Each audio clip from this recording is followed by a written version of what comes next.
They can be in this at any moment. They just gotta up their mental game, let their talent speak. Amazing placement. What a shot. A Yahtzee overhead. Aspect of mental toughness here that just different.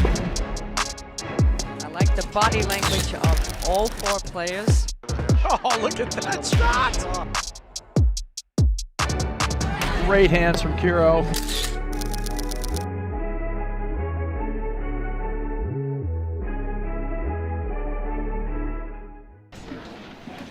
Hello and welcome to the 2023-24 APTA Tour presented by Volley.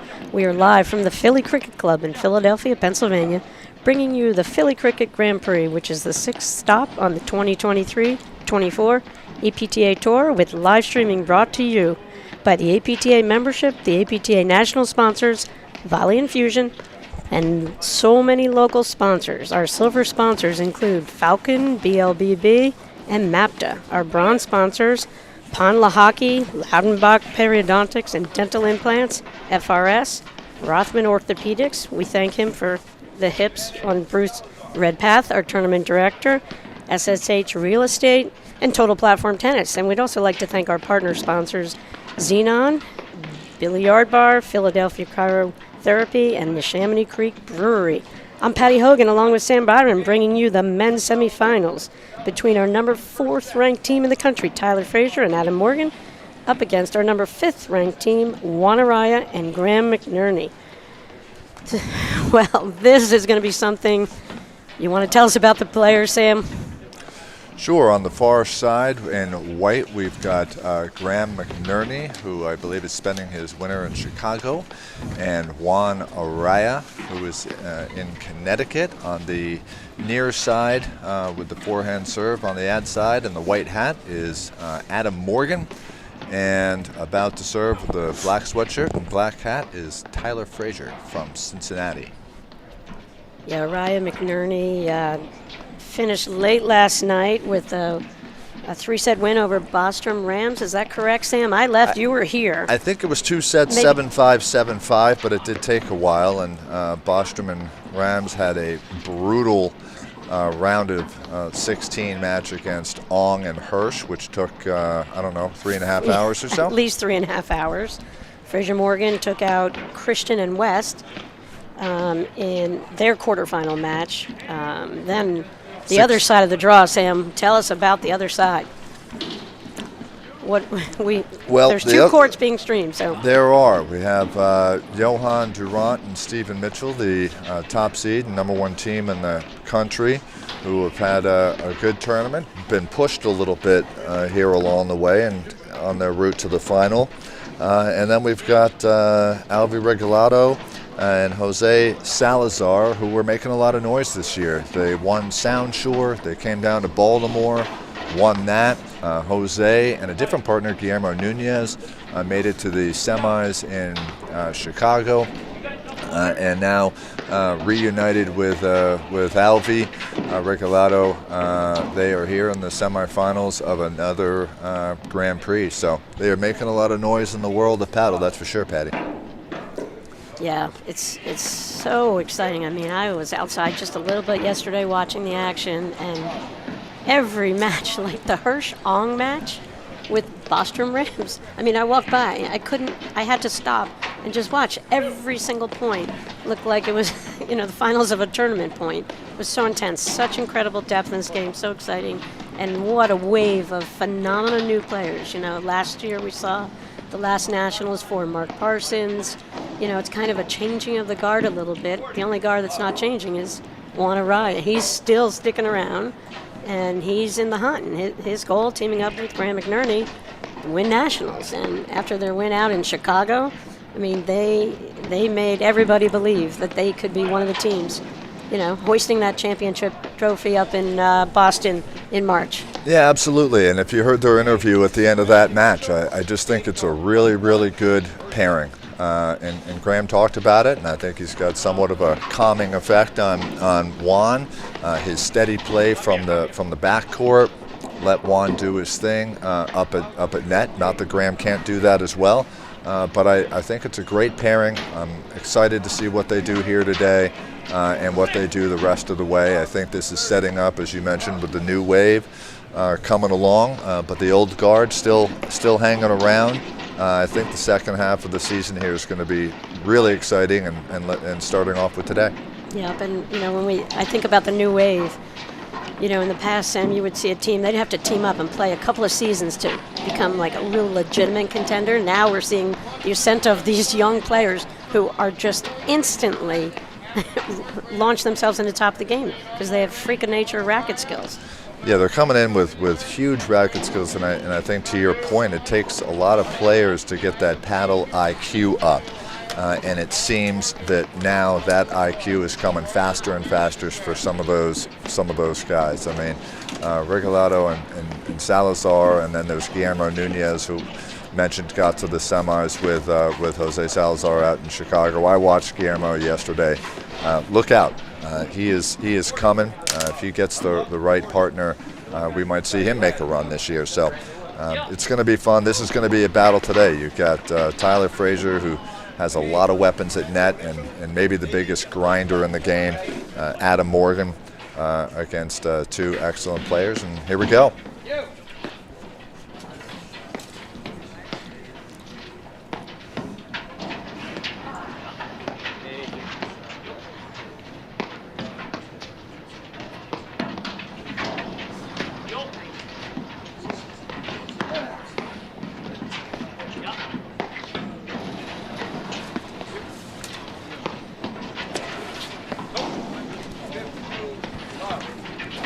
Not quite sure how tough the sun is out there just yet. It's obviously a beautiful day here in Philadelphia and beautiful weather the entire time. I'm not quite sure how brutal that sun is yet. Fraser Morgan were semifinalists last year in Nationals. They won the Midwesterns last year. They won Medina Cup last year. They won the Bourbon Ball last year. They went out in the quarters at Short Hills, and they went out semis Detroit last year. But they just, they've been out here for about 4 years together on tour, ranked in the top, 4 in the country since then. And I mean, this could be a super long match. Sam, are you ready? I'm ready. Okay, I hope you had a good breakfast. I did. Had a good venti coffee and a breakfast, and we're ready to go for a long one. I'm hoping for a long one. This has the makings of a great battle. And I think Fraser and Morgan, still waiting to make their mark and get to that Nationals final. I thought that a couple of years ago, I think you were on the call at Fiddlers in the Pro Flight against Johan and Steven. One of the greatest matches ever. Amazing. I was so impressed with them there. And we'll see. Maybe we get a rematch of that today. That's Juan Arraya in the light blue Sport House shirt on the far side. And his much taller partner, much longer golden locks, that's Graham McNerney. Here's Tyler Fraser. Out of that ad court, Adam Morgan. You talk about a feisty competitor. I mean, I think Tyler's just as intense and feisty as Adam. You just see it on Adam. Everybody can just feel his intensity at every single point. And I talk about, when I think of great players in the game, Sam, I have such regard for these players who come out here every tournament and give it their all in every single point. And I never see Adam Morgan take a point off. Where we do see some people take some points off from time to time. But, I think that's why they're just one of our sport's greatest teams. Yeah, he is a grinder, that is for sure. And a great partnership. That's a great spot there by Tyler.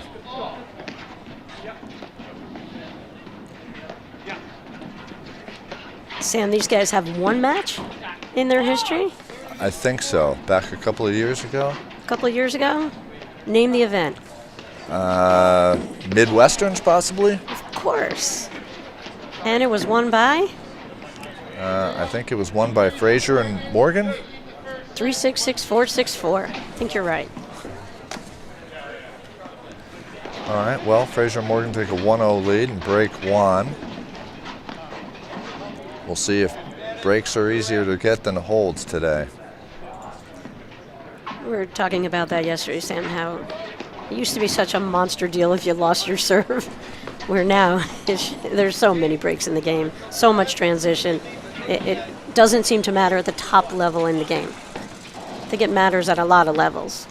Sure, no, I mean, I don't think at the top level. I think a hold can be, in a lot of ways, bigger than a break.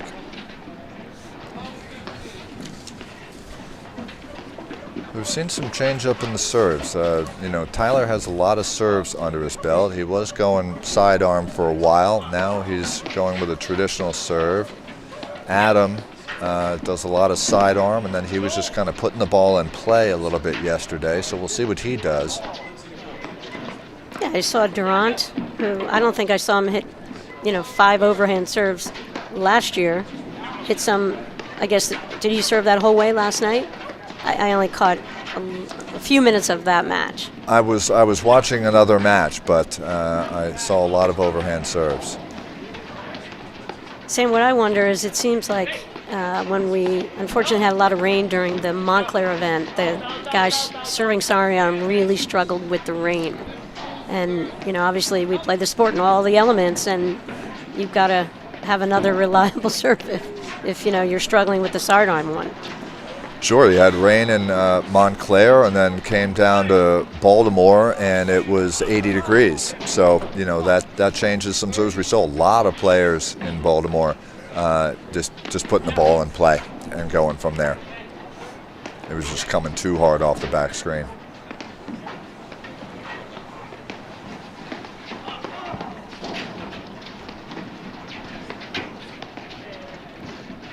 And see right there, you never saw that play 10 years ago where the guy's serve stays back. Everybody's moving forward on their returns, letting the ball go. If they can't stick a perfect volley, everything's going through. It's tough. The returns are so good these days. Look where Graham's standing there. We'll see if Graham and Juan keep these sides, or if they pull a switch and put Juan on the ad side. Well, I think they do that fairly frequently, Sam, as you have seen, and I love the play because I just think it keeps them both fresh, and it makes it a little bit tougher for the net team. I mean, they're all so freaking good, it doesn't really matter where anybody's standing, but it just makes them continue to adjust the placement of their overheads. Sure. A lot of times people don't, change their position throughout a whole match, and a net team gets super comfortable. They come off the court. What could we have done? How about try switching courts and bring your partner into it in a different way? Things like that. Yep, on cue, they did it already.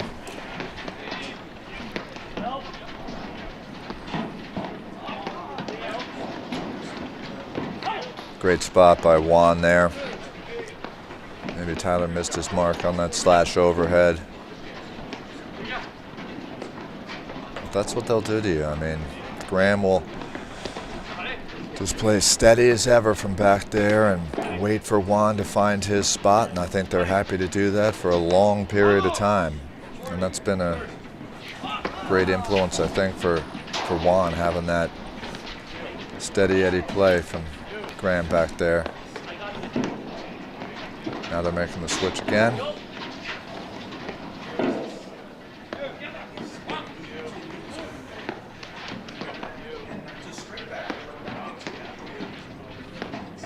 It's interesting, this pairing of Arraya and McNerney, because, before Juan won nationals with Mark Parsons, Juan's won a tremendous amount of NRT, APTA tour events over the years. And he's phenomenal in that he goes out there and can play with anyone, figures out his role. He's got every shot in the book, obviously. I mean, a real game changer in our sport. And I love that here he is on, a little south end of his career in a way, or the north end, or whatever, however you want to see it. Right. The back nine. And he's played the back nine for sure. And he and Graham love being together on the court. They've played on and off.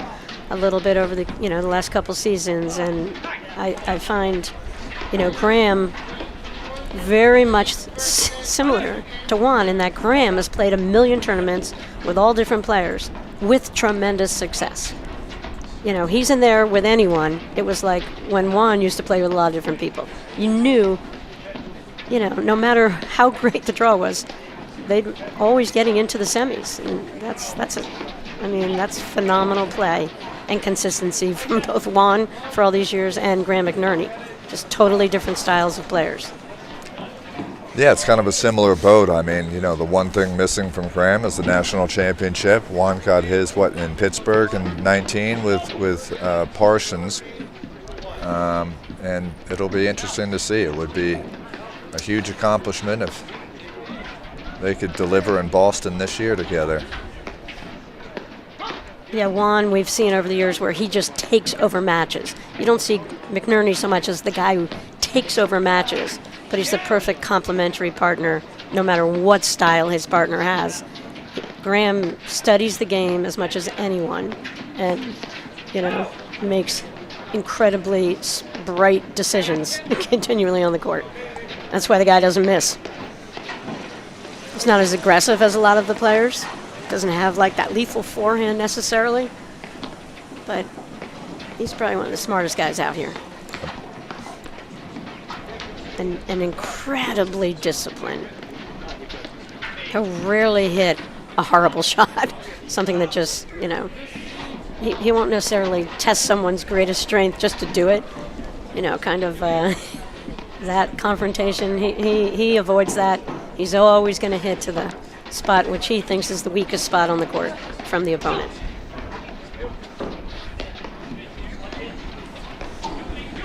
Well, an early 2-0 start for Fraser and Morgan. 15 all. Sure, Arraya and McNerney would like to get on the board here relatively quickly.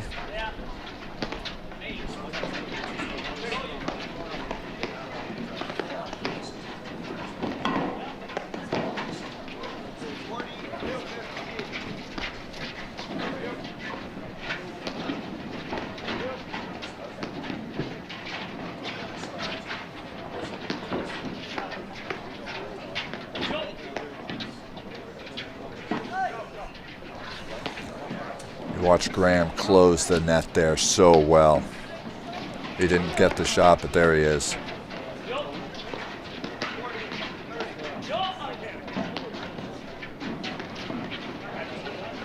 See a lot of switching. McNerney and Arraya, have great instincts for each other's movements and shots. They know exactly what's going to happen next. There's no surprises. So even though McNerney goes way back deep for that lob, Arraya already knew where he was going to hit the ball based on the position he was going back to, where he would eventually hit it. Yeah, I think you want Juan dictating, and Graham's hands are so good, and he just closes so hard, but he knows right where to go after he closes and get back to business. But he is tough when he's on top of the net.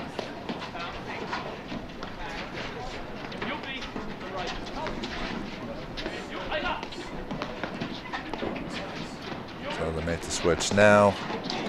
Go back to kind of traditional position of Juan taking the overheads. Right, Juan's got so much variety on the overhead. He's a threat to hit the ball anywhere on the court with his overheads because of his spin varieties. And it's just another part of what makes Juan great.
And we have an update on the other semifinal. What do you got? We've got Durant and Mitchell up 5-1 early in the match in the first set. 5-1 over Regalado and Salazar. It's going to be an interesting thing for Regalado and Salazar. They've seen a lot of good players, but they have not seen Johan Durant and Stephen Mitchell yet. And until you see them play them for the first time, it's tough to understand what they're going to be doing with the ball. We'll see if they can regroup in the second set, assuming this one is quick in the first. Well, we were talking to Brad before the semifinals, and I said to Brad, what do you think? And he said, and to your point, if you've not played against the likes of Johan Durant and Stephen Mitchell, they're just obviously multi-time national champions, just phenomenal team, one of the greatest teams ever to play the sport. And, you know, it's something to get on the court with Johan. It is, and I feel like he's given, each year he's given Stephen more and more freedom to do more on the court, where early on he was certainly very dominant and took a lot more balls, and now Stephen has really come into his own and is a very, very tough player. And yeah, 3 national titles together. I mean, you could just see Stephen's transformation in the sport. I remember he had to make the adjustment. Like, the biggest thing was, I thought, his volleys for a while there, because he always came out. He had the gift, incredible movement, every shot, just a forehand. It was incredible. And once he made the volley adjustments, and you could just see the trust that Durant, and they're great friends, but he gave to Stephen. And, it's been really fun just watching Mitchell improve. Yep, and the sidearm serve for Mitchell has been fantastic. He sticks with that 100% of the time. Just a little tricky in the rain. That's what he's got to figure out. Morgan doing his thing over there in the corner, digging seemingly impossible balls. There we go with the switch at net. Got Juan dictating, and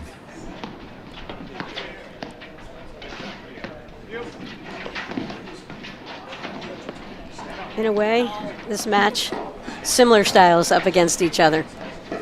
They are. Some of the other matches, the points we would have seen, 20 transition points so far. We've not seen that in this match. Crowd is building here. Last night was awesome. Huge crowds. I mean, the oldest country club in the country, Sam, is putting on an amazing event here. The Bruce Redpath shared a picture of their original paddle hut to their Taj Mahal that they have in there now, which is a phenomenal facility, as you see it right there. Great shots from my paddle. And just all the amenities, the food trucks, the beer truck, everybody's super friendly, and the welcoming, as always here in the city of brotherly love, is once again shining through with every person involved with this tournament. They just make everyone feel welcome and going above and beyond. Bruce has done a great job, and looking forward to nationals here in 2025? 2025. After Boston this year, so a great East Coast combo. Bruce's done a phenomenal job and has great support from the community with so many of the sponsors. And, we need the clubs to cooperate to pull these events off, and, we need phenomenal players to show up and grace the courts and just showcase their talents. And, the sponsors are the key, and we thank Volley, Fusion, and all our local sponsors who are supporting the 16 stops on the APTA Tour event, bringing the game's best players together, and so glad that we can live stream lots of the action for everybody at home. And this being the second Grand Prix of the year, the field was fully stacked on the men's side, the women's side. Great women's tournament, great final yesterday. Hanish Sabori over Kiro and Elliott, one of the really top 3 women's matches I've witnessed. Phenomenal play.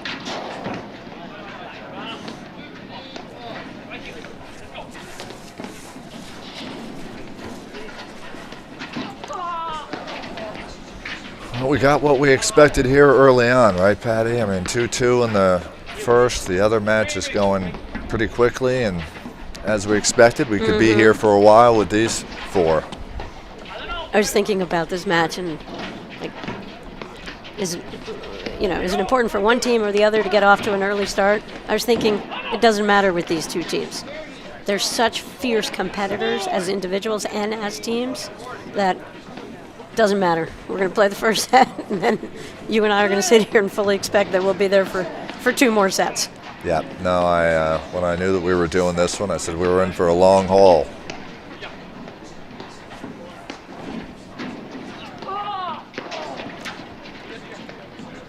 What a great spot drive from Fraser there, just putting it on the only spot that he could take out McNerney. And he kind of had a thought that McNerney might be moving slightly to his left, put the ball slightly to his right. Good result.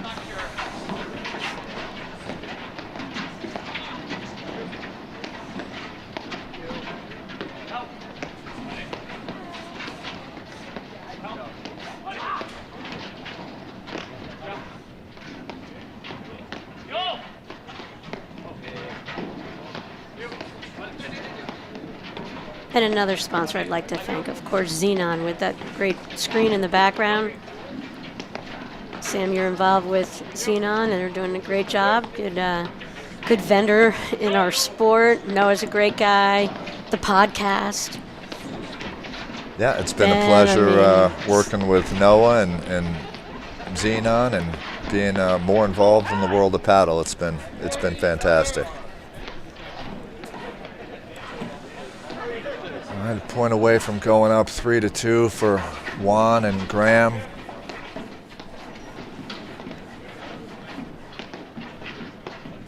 See what happens on the return here from Tyler. Does Juan stay back as he has been?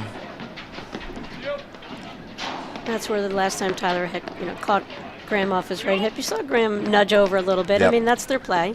So I think that was a great play from Fraser early on, just to make Graham take note that he's keeping an eye on him over there.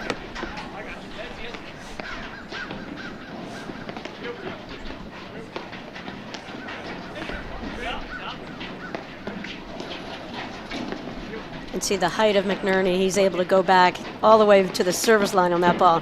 Hits it way cross court, which is dangerous at a lot of levels in the sport, but because of Graham's height, he snaps that ball. No issue to get that ball for sure over into that deuce court side back screen.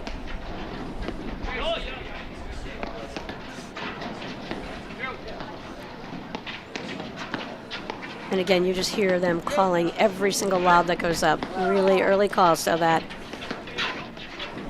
one guy has the shot, gets his choice of shots. The other gets out of the way and looks for the next ball. Already had 2 transitions here and another great dig by Adam Morgan, which you just expect. Oh, what a spot. Another spot right there. Wow. And see, the Fraser forehand, we've seen the Fraser backhand. But I love that Tyler was just sitting on that. And again, he just held that shot for 1 second, Sam.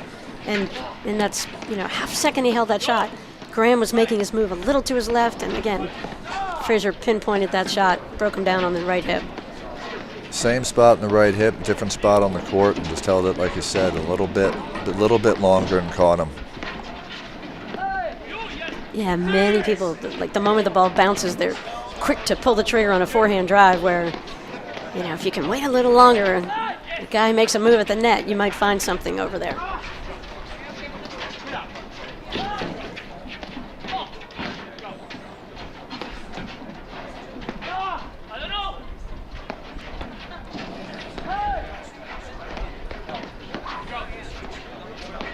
What do you do when someone yells, "I don't know," on an overhead, Patty? Do you play that one, or you do I think let you that always one play go? it in the semifinals of a tour event, because that would be almost an impossible shot to pick up off the back screen if you were to let it drop.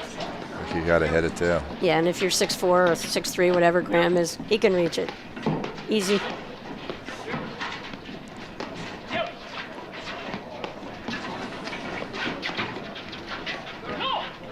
I missed that one. Wow. Fraser Morgan saw the, Arraya set up with that wrist back, paddle cocked, elbow down low. They knew that the cutter dropped was coming, and they both read it. Almost, Tyler almost was there too soon. Yeah, it wasn't the best cutter in the world, which, for Juan at least, and that's why I think he kind of got there a little bit too soon.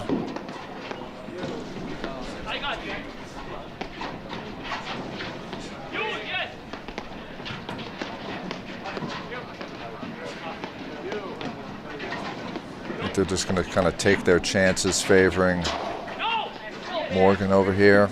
All right, well, they're off to a 3-2 lead. Volley is a proud sponsor of the APTA. As the first AI-enabled training experience, Volley modernizes racket sports by delivering the on-demand dynamic system for live play training and better workouts.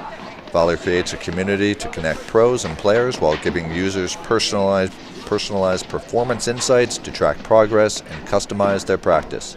Ask your pro about a volley lesson today. For more information, visit getvolley.com. Love that volley machine, and we've got the developers, our owners are out here and loving the action here at Philly Cricket yesterday. They're so enjoyable and so knowledgeable and so passionate about really, having this tool that can really be a game changer in our game. And find a pro who has a volley machine and go take a lesson, and then you could subscribe to him and go out there. Once your pro shows you the mechanics, you go out and get your reps in with the volley machine. Well, from what I hear, we're getting one in Baltimore tomorrow or Tuesday. John Weinlander, who heads up volley, said we're getting one down there, so we're looking forward to getting that, and I can get to work and improve my game. You're going to love it. So many choices, all the things that you can do. Have them push it back deep, fire a drive at your feet. It can see your service motion. You can serve a ball, and it will hit the return at you low. First volley, the most difficult shot in the game, and you can practice it with the volley machine. Well, I saw it in use with Sven Burish and Lynn Kiro at Essex Fells, and it was shooting out cutters. So if it can shoot out cutters, it can do just about anything. It was incredibly impressive, and I can't wait to get one. When are we going to get the robot in competition? We will see about that. Yeah. I mean, these four are automatic as well, but they can't be as good as the volley machine. Oh, pressure there. Juan going for a little bit too much, but. Well, and I love the move from Morgan right there. He saw it coming. He saw the setup from Juan Arraya again, and he, kind of just moved forward into the court just to anticipate which way, where that ball was going to spin, and you've got to make that commitment forward to come up with that spinny shot, and kind of maybe force Juan to go for something a little too good. Got Morgan on the ad side, and they make the quick switch. They don't spend a whole lot of time in that positioning. What a volley.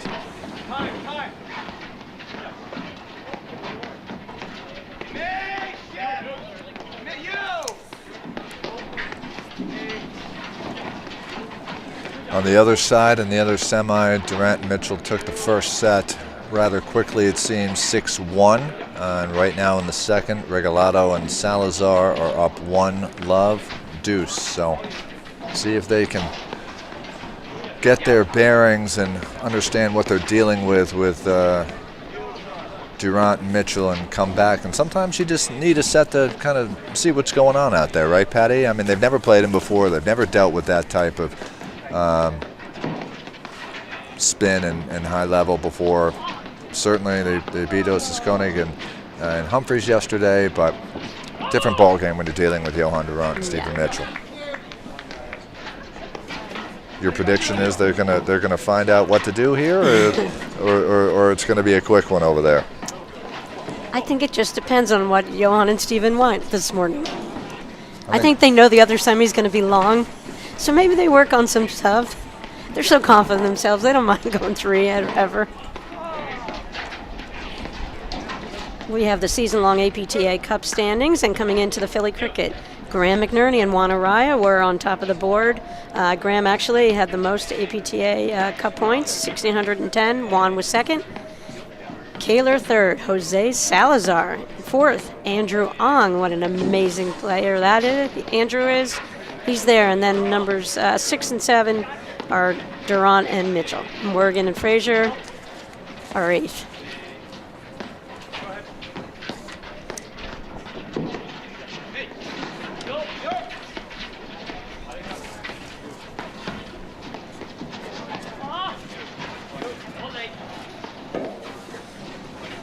Sam, as you know, Philly Cricket hosted several tournaments this weekend. Yesterday we had the conclusion of the Women's Tour event, won by #1 team of Flor Hanish and Anna Zabori over Lynn Kiro and Macy Elliott.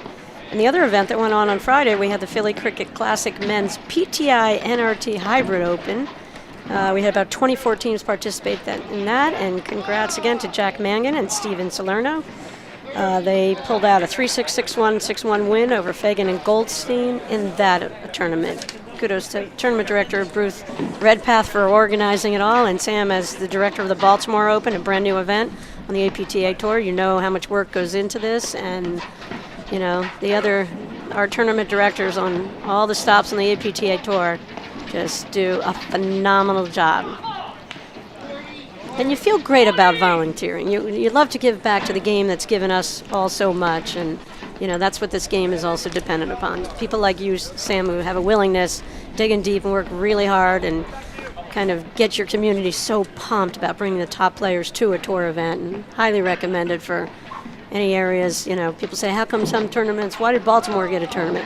Well, because Sam and his crew spent 6 months putting together a pitched it to the APTA, had the infrastructure in place, capacity to live stream courts, all of that, so many pieces of the puzzle, and you know, contact the APTA if you want to bring a tour event next year to your club. Yeah, absolutely. Look, the traditional hotbeds have been hosting these tournaments for a long time, and the local communities are used to seeing this type of play. But when you bring it down to a place like Baltimore and the Bourbon Ball the last couple of years and some other new spots, I know Medina was new, and certainly Chicago being a traditional hotbed for paddle, but getting it into some new spots has been great. It was a lot of fun. It was a lot of work, but everybody enjoyed themselves, and the local community showed up and got good food, good beverage, great paddle, 85 degrees in Baltimore, and it was a lot of fun.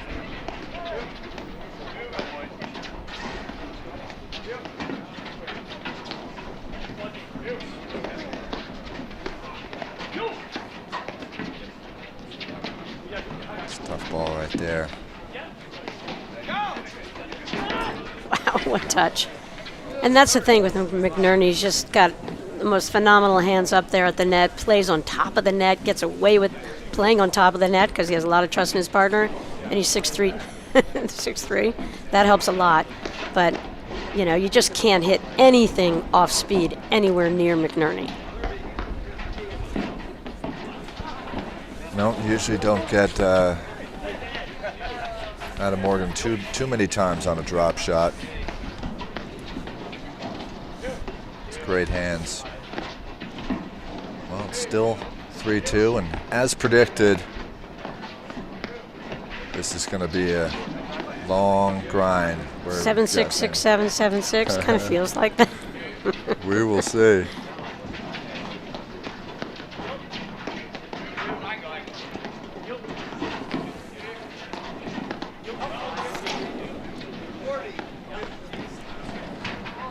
Regalado and Salazar putting up a fight in the second, up 2-0 on the other side. So maybe they figured a little bit of something out on Johan and Steven, or as Patty said, maybe Johan and Steven just want to play a little bit longer, knowing that they might be on break for multiple hours. I know Graham and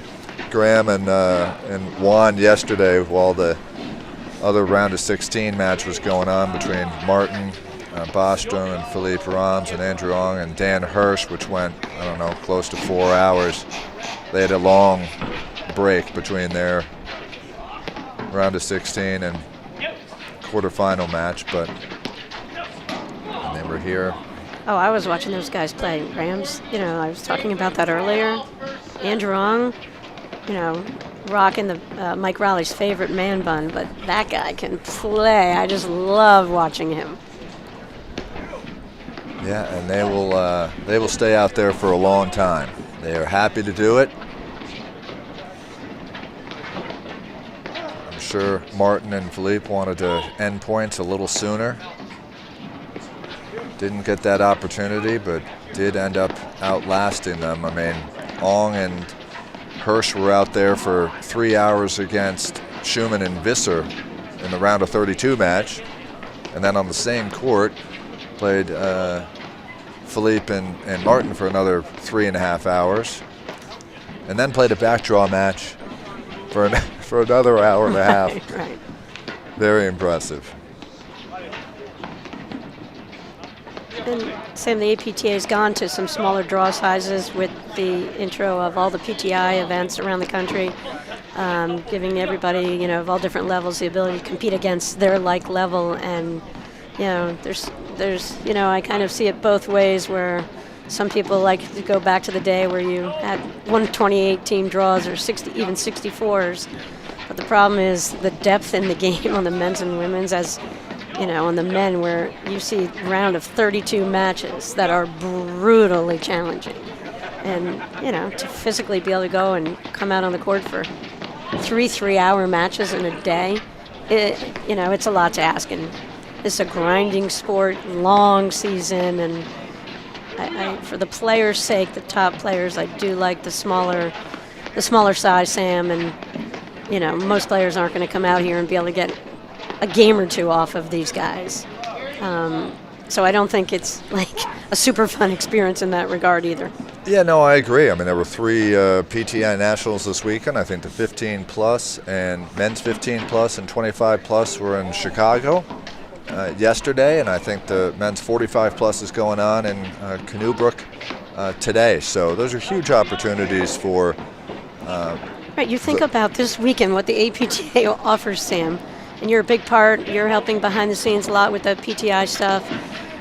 Team Nationals, you're a huge fan of it, and I'm thrilled that people like you are, in part of the leadership of where the sport's kind of going, because I love where it's going. Yeah, well, look, you've done a lot on the, especially the Team Nationals side, and Greg Morgan in Jersey, and Mike Raleigh in Chicago. Those events are super fun. I'm wearing my Denison paddle hat from my Denison team. Shout out. I love that. A bunch of guys who went to college together, form a team, come to Team Nationals. National champions. National champions, that's right. We did take it down last year, which was really fun. But, we played guys from Kansas City, Cincinnati, Chicago. I'm just glad you don't have Flip Goodspeed on your team. Because, you're already so good anyway. And well, then bring in a 9-time national champ. How about Girani, Paget, one of the Lofgrens, I think. Yeah. Flip, Hallie Bodman, my good friend. So. Well, that's the fun thing about Team Nationals. You can put together a team. You just can't get Hallie on your team. I would love to get Hallie on my team. What we almost did last year, my partner pulled a calf and had to go out. We only had 6 guys. And so Hallie was sitting there watching us, and she was about to go in for us. We did get a friend who was out in Chicago who did not go to Denison. But Hallie was close, and I checked with Amin, and I said, would it have been a big deal if we added Hallie in? He said, I don't think so. It would have been fun. She was ready. Well, it's not. Hallie's always ready.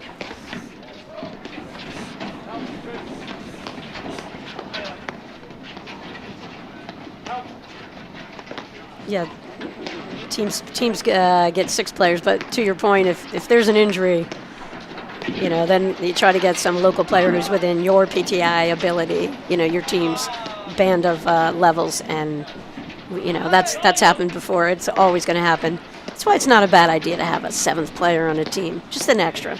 But everybody wants to play every match, though. It's hard to figure out who sits out if you do that.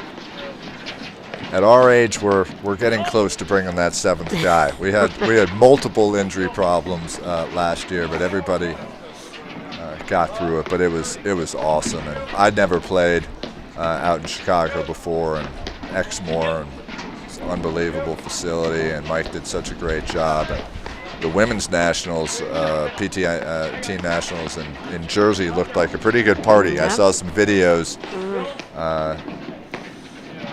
Women were wilding there late night. Yeah, we had a great time.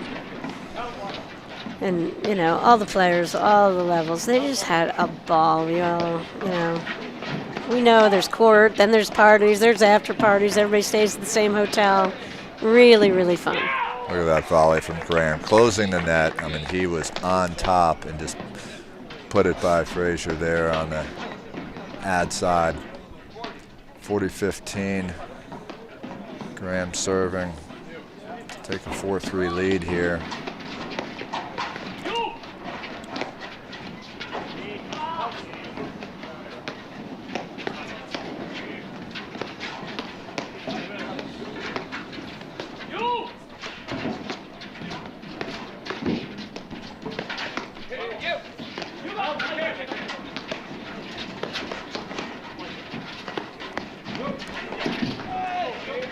What a volley from McNerney. 2 in a row. Unbelievable.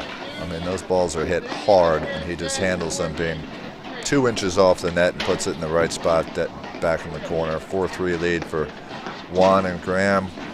Yeah, you kind of see with Arraya McNerney here, their play. I would say, you know, Fraser Morgan's more predictable. You kind of know what you're going to get.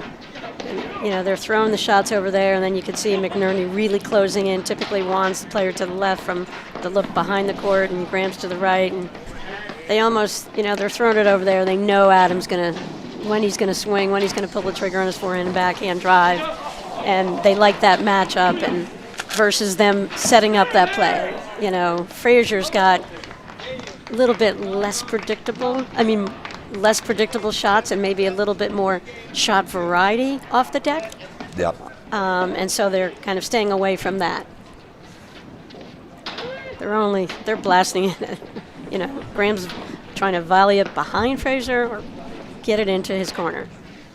He's so dangerous off the deck.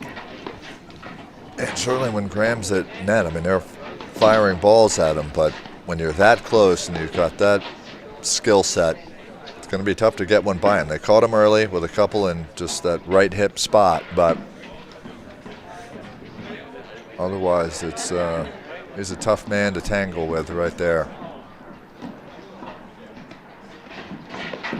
On the other side, Durant and Mitchell came back to tie it at 2-2 in the second. Regalado and Salazar now up 3-2, so it's like a fun match going on there. Some whooping and hollering from the crowd over there watching that match. We did suspect that this one might go a touch longer. Been proven correctly so far. Adam Morgan to serve. It's kind of good we started at 8:30. I was thinking, oh, that's an early start, but given that this won't be over till 12:30, it was the right starting time.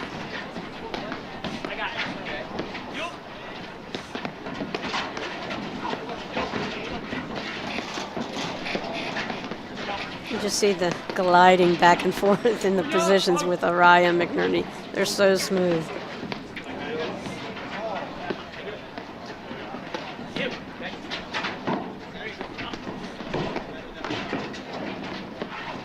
That's really what Graham's going to do on most of those overheads. He's either just going to kind of reset it down the middle, maybe a waterfall each side.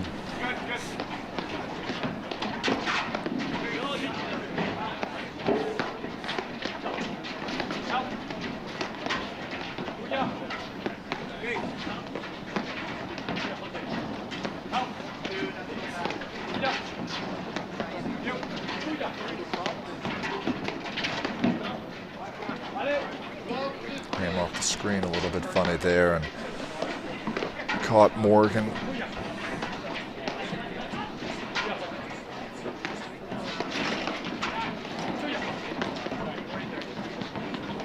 You know, I said McNerney didn't have like that incredible drive. He pulled one out recently. I'm going to look for him to pound one here. Ooh. Well, he did. He was a little upright on that one, Yeah. not really leaning into the court so much.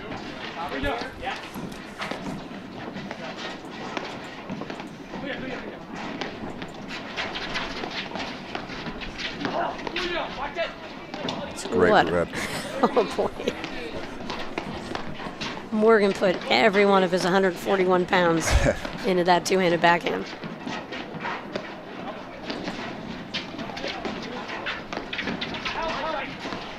That's too good there. Wow. Beach Graham kind of creeping up there, looking for some offensive opportunity, but got the waterfall over the tall Graham McNerney there. Impossible for. That says something to do a waterfall over Graham McNerney. Yeah, he likes to hit him. He doesn't usually get a lot hit to him.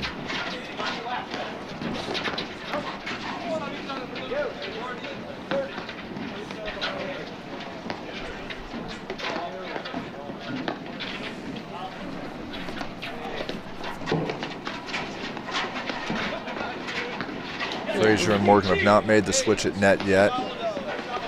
Usually Tyler will find himself on the ad side dominating, but they're happy to play it out this way for a little while. And here's McNerney, you know, at his best. He's kind of really moving them. That's about the fourth lob. He's pushed Morgan well beyond the service line. But he was feeling it on the lobbing. Went for a little more there. Good hold there. Tie it up at 4. Juan in the light blue shirt. Juan Arraya to serve. Graham McNerney and the bandana. Good shot there. Up at net. Adam Morgan on the deuce side in the white hat returning, and the dangerous Tyler Fraser on the ad side.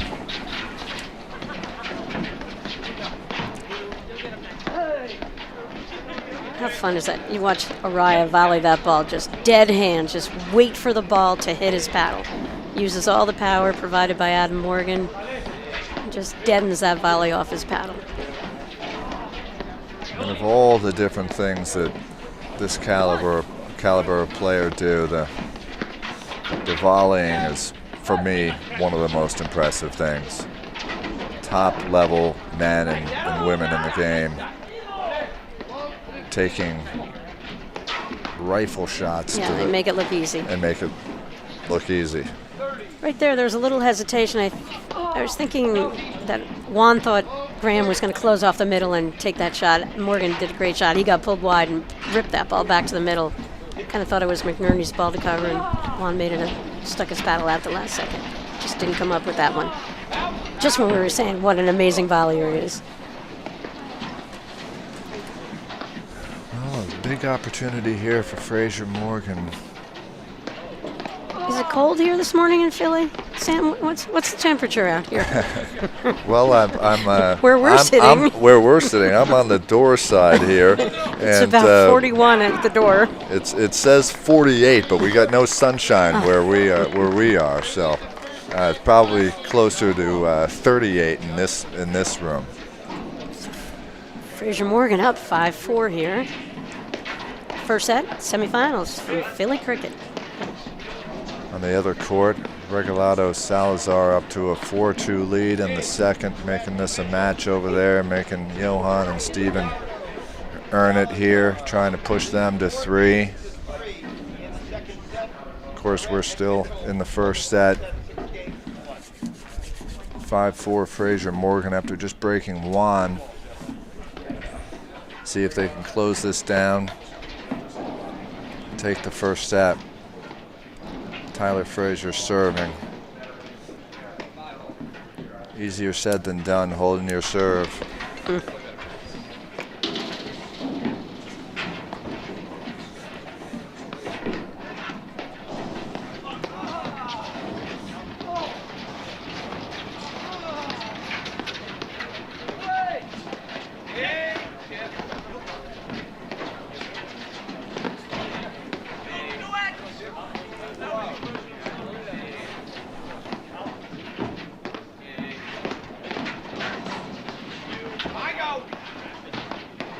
Seemingly at this position, they were slowing it way down at net there, but gave up the good lob. Transition, and Graham and Juan where they want to be. don't think Tyler and Adam mind too much being in the backcourt, do you think, Patty? Not at all.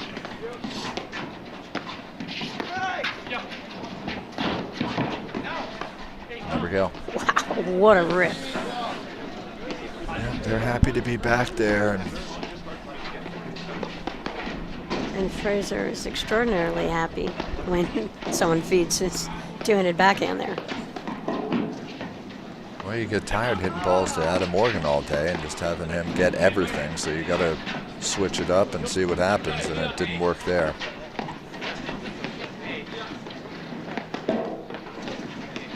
Well, we talked about that, Graham is really disciplined as a player, and, no matter what, the last place on the court is something off the deck to Tyler Fraser's backhand of all these players out here, I think. It's interesting, look at their positioning here. Very tight playing Graham. A little bit deeper for Morgan.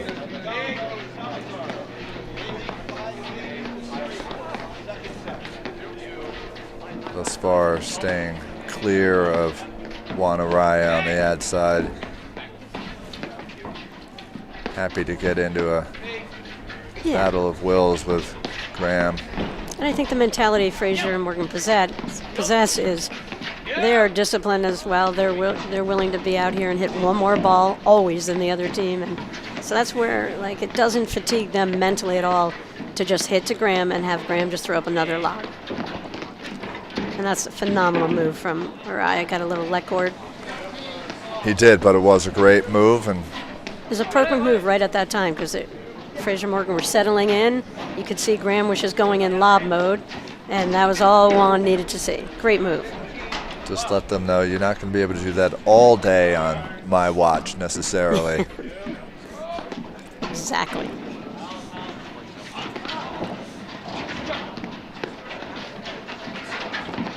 So we're at 15 all, 5-4, first set. Semis of Philly Cricket Grand Prix event.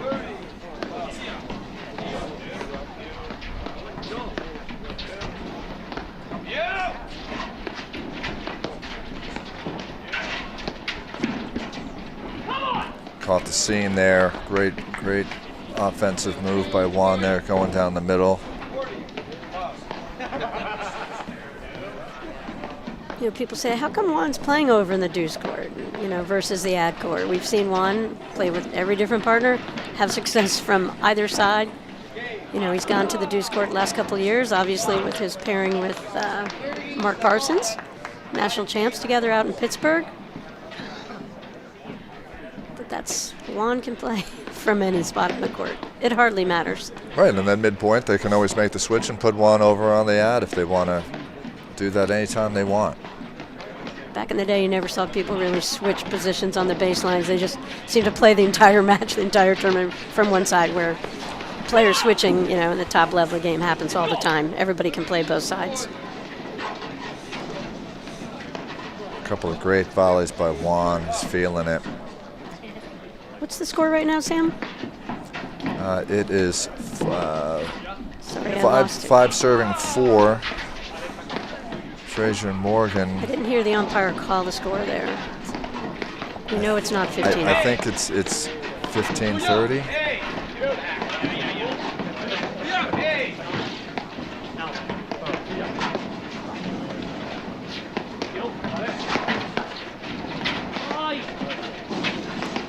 We'll find out if I'm right. Sure, we'll listen to the umpire after this point. Back on track. I think it's either 30-40 or 15-30, so we'll see.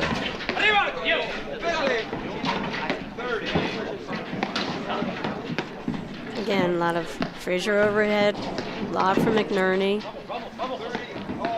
And same, and you can see Fraser's not juicing the overheads at all, taking most of the pace off the ball, just keeping the ball deep enough to force another lob. First drive from McNerney in about 10 shots. Kind of feel Arraya over there, dancing around, looking. The last 2 times he saw a ball, he ended the point, so. Yep.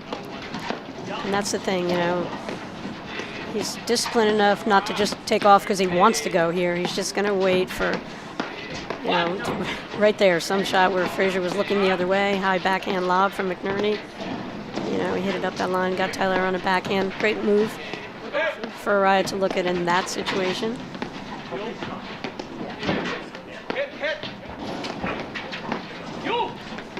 What a volley. Great spot from McNerney there.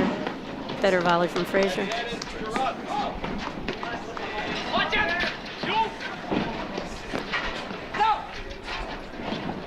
Wow.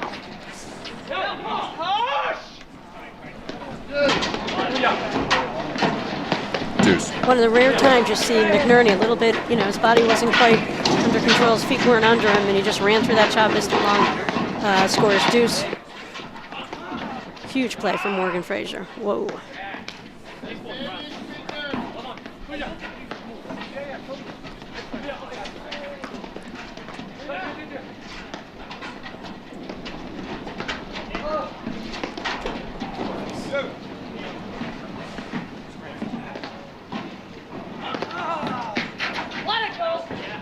Phenomenal deep serve from Fraser. Back up that fault that we quickly can forget about now.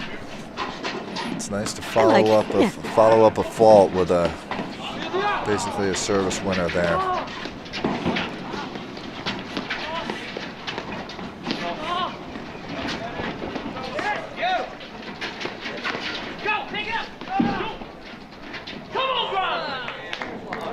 McNerney made up for the miss as well there. He just kind of held his ground. Morgan went to rip the ball, and McNerney had a great, you know, feel where the ball was going and won the point. Point to tie it up at 5s here in the first. The other side is very tight in the second set. 5-4 Regalado Salazar over Durant Mitchell.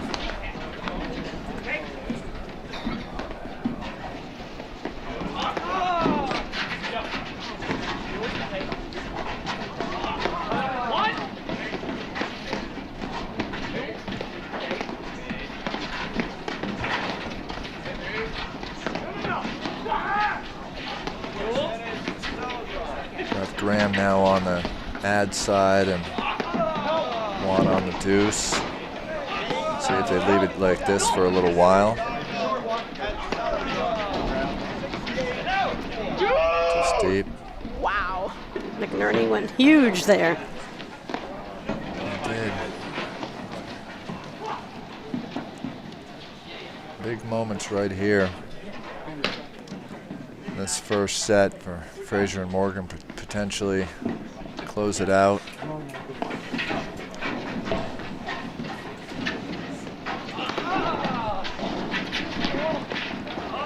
Got him in the foot there. Come on.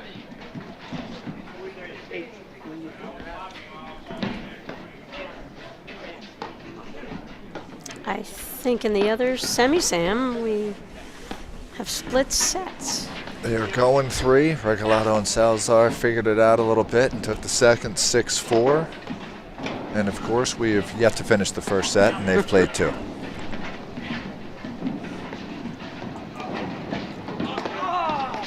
And third break point, I think, in this game. Second one, Graham has missed with a flyer one-handed backhand. You might want to tuck that shot away for the time being. For the time being.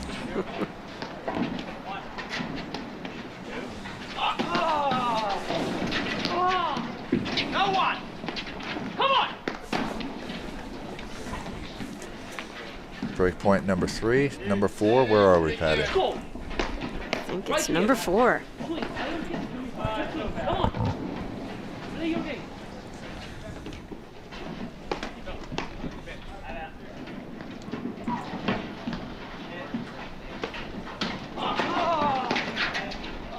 Phenomenal deep serve again from Fraser. It's interesting. I thought it was out.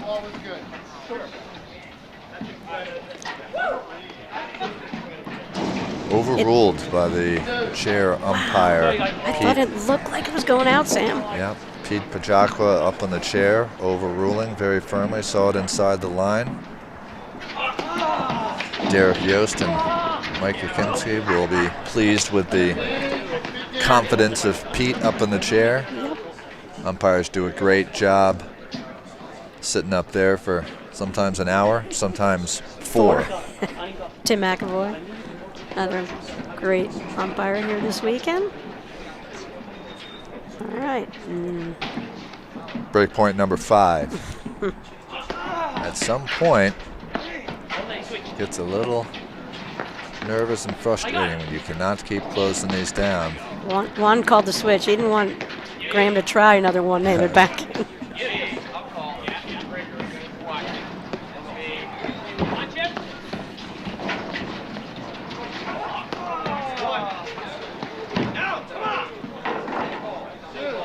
Beat him there as Juan was creeping up, and one more shot and got him back to the back screen. Yeah, what an overhead that Ty Fraser just hit there. That ball just came off his paddle, and you rarely see Arraya miss anything, let alone a screen. Yeah, look, Tyler's got a lot of weapons. Adam Morgan's pretty much going to hit some pushes and a lot of rollers. Tyler's got a lot of action, a lot of different spins. Yeah, back to deuce.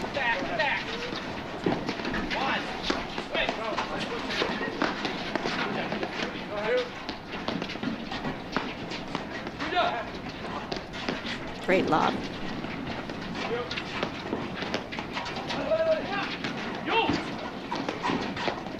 I like it. Morgan's getting some depth in those lobs and some height. Really going high in a couple here. I'm a big fan of that high deep lob. And guys can't put as much spin on it. It's a great shot when you can back these guys up beyond that service line. Big difference in what they can do to you as a baseline player. Yeah, and once you hit one short one to Juan and he starts loading up, and yeah, then you're just defense. Yep, you're in survival mode, and it just is tough to get out of.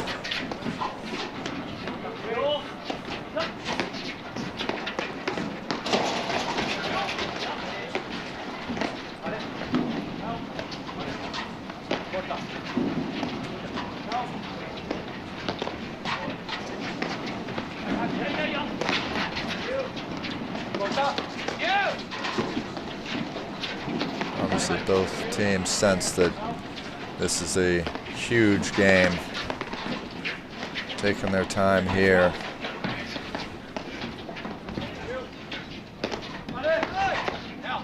Through all these break points.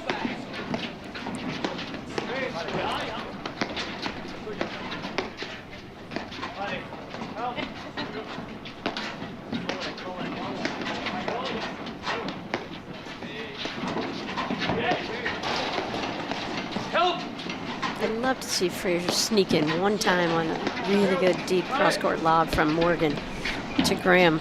Even though Graham's tall, I'd love to see that pressure. There we go. I just think Fraser's so good.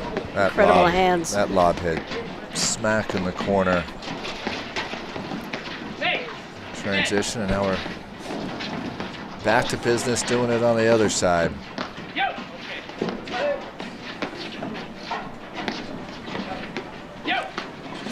It was like he tried to creep in on a ball earlier at this point, but kind of backed off it, Fraser.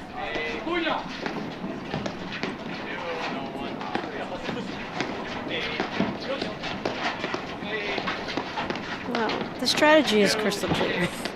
Hit Graham a million balls. Watch Juan over there, just kind of buying his time, moving around, doing the dance. You don't see Juan ever flat foot. He's always looking for that shot that gives him potential to just pull off something. Yeah, I mean, it does get frustrating over there, right? When you're watching your partner hit hundreds and if not thousands of balls and you're not.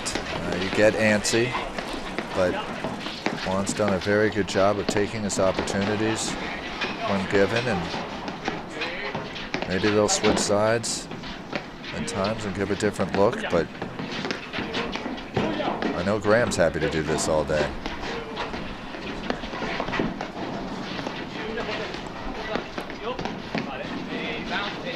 think Juan generally is very happy with Graham doing it all day long as well. I don't think he gets as antsy as he used to in the past. He's confident McNerney's not going to really make a poor decision most of the time.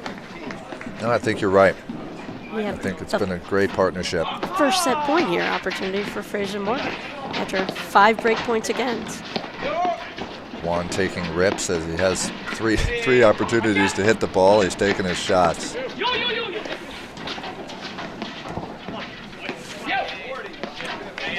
And now things settle down into the routine that we've been seeing. Rinse, repeat. As you can see, there's a tremendous amount of repetition in the points out here. And that is because these are 4 of the greatest players on the planet. Yeah, I mean, look what happens when Juan has his opportunity, right? He rips one down the middle and they take over the net. So, I mean, you just... Wow. Little confusion there.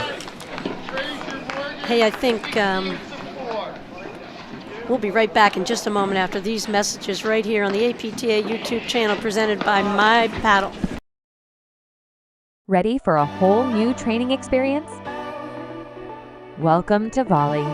At Volley, we've developed the first AI training system for racket sports, providing pros with the advanced teaching tools they've been waiting for, and giving players a new way to level up their game and enhance their time on the court.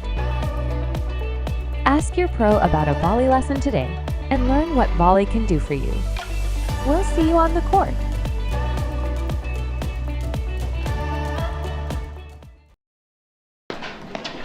Welcome back to the APTA Tour. We are live from the Philly Cricket Club, bringing you the Philly Cricket Grand Prix. We are in the semifinals between Juan Arraya and Graham McNerney, who lost the first set to Tyler Fraser and Adam Morgan. In a long first set, the other semi played 2 sets in the same time that we played 1 here. Patty is getting ready to rejoin me here, but Patty, what'd you think of that first set? Kind of how we thought it was going to go here, at least in the pace of play? Yeah, it played out exactly what we expected. Really evenly matched teams. Very little difference there. Fraser Morgan kind of lucky to pull out that set in a way. 5 break points against them. You know, they had a nice start to this match, and then I think Arraya there bouncing the ball, always moving. That's Juan Arraya. He's just waiting for his opportunity. And, you know, for the most part, when he's gotten his opportunity, he's executed. I think on the other side, Fraser Morgan, you know, exactly what we expected. Morgan just has hit a million shots, rarely makes an error. Fraser buys his time, waits it out, just like Araya's waiting out his offensive opportunities. Fraser waits out, you know, waits for his as well. He had a couple of 2-handed backhand missile, you know, and that's really the only difference here in this match. How disheartening is it for Arraya and McNerney to not be able to close down one of 5 break points and lose the first? It makes this first game, I think, first couple of games here in the second set, awfully important. Yeah, I don't think it phases them for the most part. You know, because they're used to playing 3 sets like we talked about. And, you know, the top teams in the country here, you just know you're not going to get very much. No one's going to give away any points here. You know, you do see with, like, different styles of play. Duran and Mitchell, they might hit 40 winners, but they also might make 30 errors, where you see Fraser Morgan, Arraya, McNerney, very, you know, not the winners, nowhere near the number of winners and nowhere near the number of errors. But similar styles of play for both these teams. Graham McNerney to serve.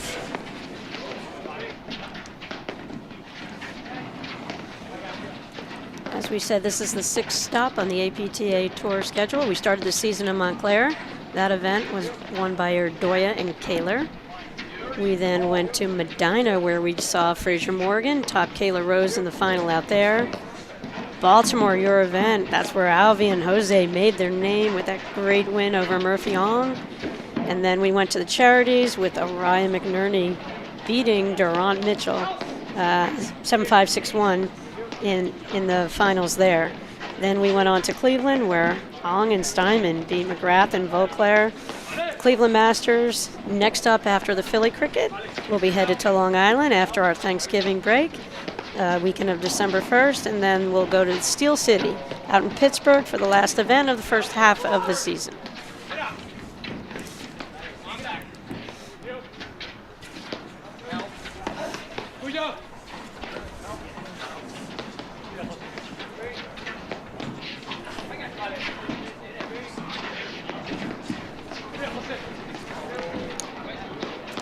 Sam, I'm going to ask you a question that you can't really answer. It's impossible to answer right or wrong, so I'll just ask it anyway. Does anybody do anything differently? You know, I was just kind of thinking about that, and you know, Fraser and Morgan are happy to be in the backcourt. If I were Juan, and even though they're happy to be in the backcourt, I think if I'm Juan and Graham, I want to be at net and putting pressure on it. Just the strategy of being in the backcourt doesn't seem to be working as well. Now you got to get up there, but. Sam, that's a great point, because I hadn't really thought about it like that, but I think that's right on, because when Fraser and Morgan are up at the net, they're just zeroing in on Graham, and Graham probably has like a 20-to-1 ratio of lobs to drive, potentially. 15-to-1, something like that, where it's, probably the highest ratio among the top players in the game. I haven't really thought about it that way, but he obviously is going to put a ton more balls up than pulling the trigger on drives. And they're zeroing in on that. And I'd be curious to see if he, looks for a shot a little bit more. Yep, we will see. On the other side, Durant Mitchell taking a 2-0 lead in the third against Regalado and Salazar. Seem to have settled down and gotten back to work after losing the second set, but nice that one's gone 3. We're hoping for a 3-setter here, maybe. Keep us in these chairs a little longer, Patty. Yeah, we're hoping the temperature goes up a little bit. It's not getting any sunnier in this room, but it seems to be heating up outside.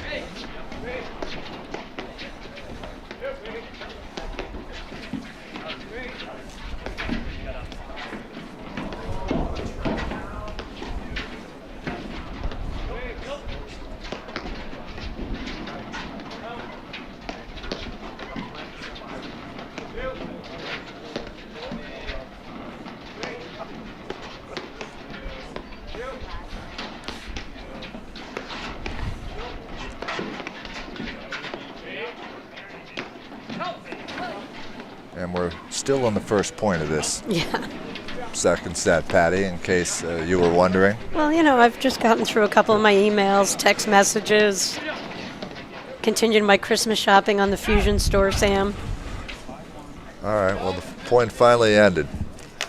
Yesterday I was watching Ong, Hirsch, Bostrom, Rahm's match, and I'd talk to somebody for 5 minutes, come back and look at them and just say, same point? Same point. Yeah, speaking of Fusion, they set up their stores, one of our sponsors of the APTA, and I use them a lot. You use them in Baltimore. I know your league raised a little money for your tournaments with getting all your members geared up and marketing you see the logos for your leagues around, and Fusion's the one to go to in this sport if you ever need some custom items for your league. Yeah, it's been great. We've done about 4 years of having a store, and they make it kind of a turnkey operation. Not a lot of, aside from sending the logo, not a lot of effort on my part, which is nice. Juan goes for a cutter right there. Sped up play a little bit there, Patty, during that game. First point lasted 5 minutes, and then not sure if Juan got a little antsy there, but we will see how it goes the rest of the way here. Yeah, this is a test for them right here. I think Morgan Fraser, we're just going to expect them to do the exact same thing. They've got a pretty flawless game plan, it looks to me here, and they're never a team that gives anything away. Arraya and McNerney are going to have to bring it to them a little bit, I think. Shout out to Sherry Dunn, a member of Philly Cricket, celebrating her birthday today, watching the Philadelphia Marathon. She's cheering on her niece, Emily Lyles. Good luck to Emily, who's a nurse here in the Philadelphia area at the Children's Hospital. Phenomenal facility. Sherry Dunn came down from the Chatham area, moved down here a couple years, and misses all her Chatham buds, but loves the paddle environment that she's in the middle of here as a member of Philly Cricket Club. Tyler Fraser to serve, up 1-love in the second after winning the first. 6-4. That's going to be wide. Great volley by Tyler.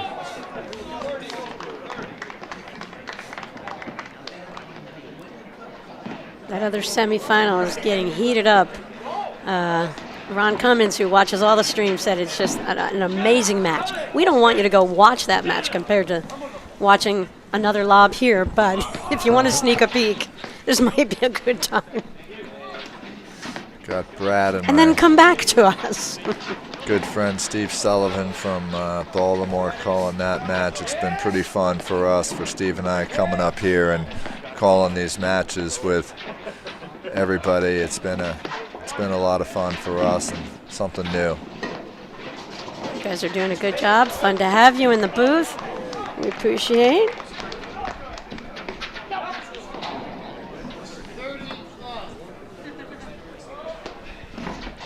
It's fun to talk with you, Sam and Steve, and just get a different perspective on things. And, paddle's just such a phenomenal sport around the country, and I love hearing about the successes down in the Baltimore area and the growth again down there. I used to love going down to Chevy Chase, playing tournaments in Maryland, Larendale Club, Elk Ridge, of course.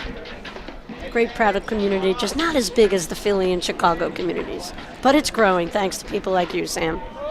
Yeah, look, we've grown a lot down there. It's been fun. We got about 500 men's players, 250 women. The women are paddle fanatics and really showed up for the women's draw that we had down there, which was really stacked.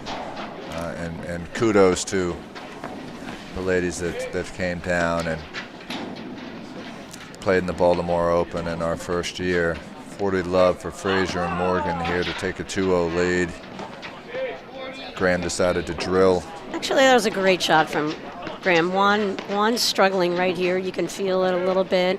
Feel a little bit of a momentum swing. And, very little separation in that first set, but you kind of feel it a little bit here for Fraser Morgan. And, Tyler Fraser's got to be so pumped. 5 break points against, and he held on. They helped pull out that first set. And I thought the only thing, we talked about is maybe McNerney has to bring it a little bit sooner in the point, which he certainly did on that last return to serve. He did. I think Tyler was questioning how he didn't hit that ball with the center of his paddle. Unexplained paddle situations.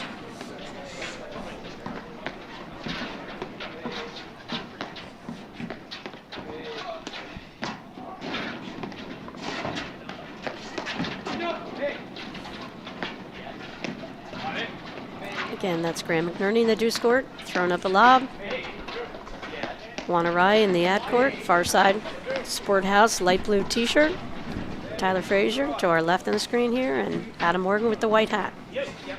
Well, I have a feeling at this moment, Fraser and Morgan up 1-love, 40-30. This point might be long, but as you said, Graham went for a little something there. Able to take over the net. That's what they need.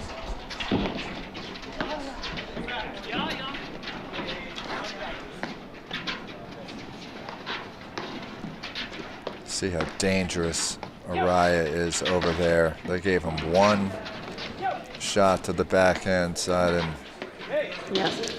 he put him on notice. And what you noticed when he put him on notice was just how effortless Morgan Fraser just moved side to side. They're the epitome of phenomenal shifting team. Really tough to find a spot on them because they are so disciplined with their positioning. And in the process thinking, maybe I'm not going to do that again. I'm going to go pop one back to Graham. Graham did miss the lob there, 2-0. Fraser Morgan here. Yeah. The other side, Durant and Mitchell out to a commanding 3-0 lead in the third. There we go. Juan just got a cutter. That's what Juan needs. Pretty important hold here for Arraya McNerney. This stage. It kind of feels like he has to hold right here. Fraser Morgan just have it all going their way right now, and but all Juan needs is one more shot. He just had one winner. He just gets one more cut winner or something, and everything's even. One more cut winner, one more big vamos, and.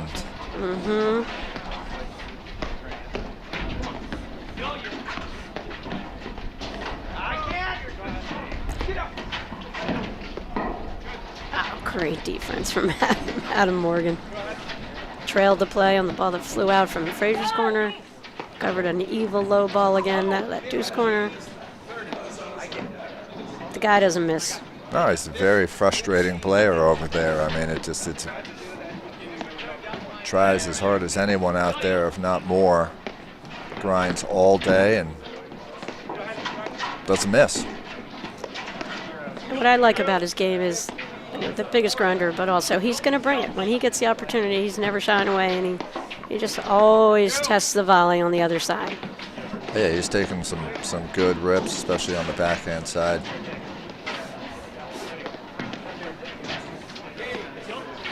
Covered by Fraser over there.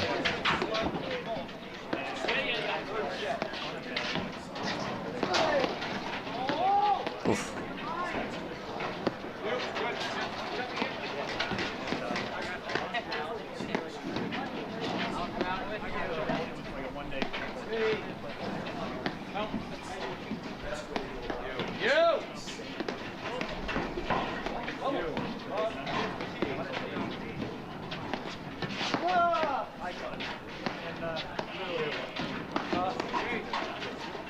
Similar strategy by both at net. I mean, both are going to the deuce player pretty much. And kind of check in with the guy on the ad side. Morgan looking at what happened there. He was in disbelief that he missed a screen, as are we.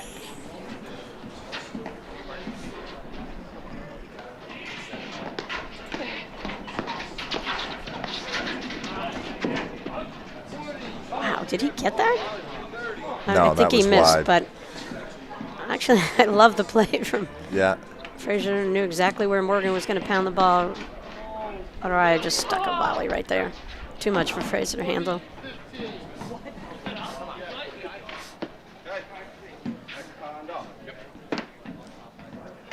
Another overrule. Johan Mitchell and Durant are now up 4-love in the third set of the other semifinal. We are not watching it, but assuming. No, we're not watching it. I'm not watching it on my iPad, Sam. Don't worry about that. Assuming Johan turned it up a notch over there. Well, that was a big game for Juan and Graham here. Down 2-1 in the second, down a set. They had to have that one. A 3-0 lead would not have been a good spot to be in against a tough grinding team of Morgan and Fraser. But yeah, but what a tournament here, Sam. We talked about how all but, we're missing Powers and Hughes. All the other top players are here for the most part. Obviously, Erdoy is not here. Burrs didn't play with Erdoy this weekend. We missed Drew Broderick, and Mike Wagner had to pull out. Prayers to Mike Wagner's family's father-in-law has some challenges, so we're hoping he's okay. Yeah, but otherwise, pretty much everybody was here. I think Hughes and Powers are kind of waiting until the new year to get I think rolling. they're waiting for the new babies. I think John Hughes has got another set of twins. Twins on the way. Oh, my Lord. We have so many babies being born on our interclub team back at home. In my opening letter to our team, I said, let's just take it easy on the babies. We've got too many. Future paddle players. I say let's go. I don't have that much time left, Patty.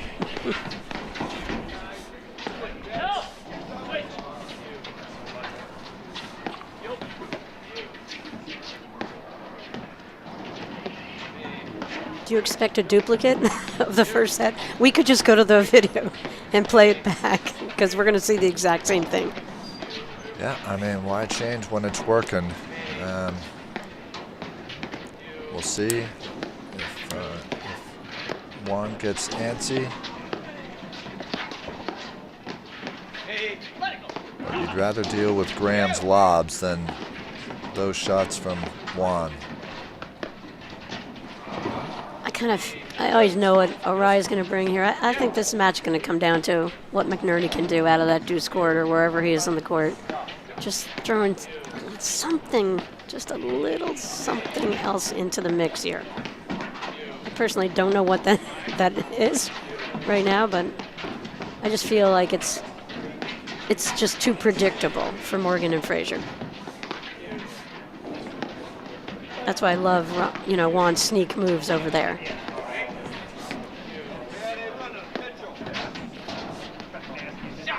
Caught the neck there. Yeah, I just don't know what Graham can do from over there. They're hitting those shots to him. I mean, if he tries to unload on one.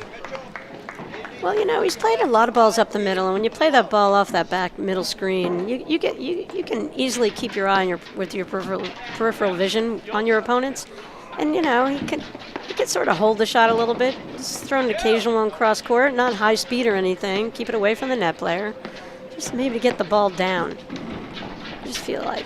Well, he took a rip there.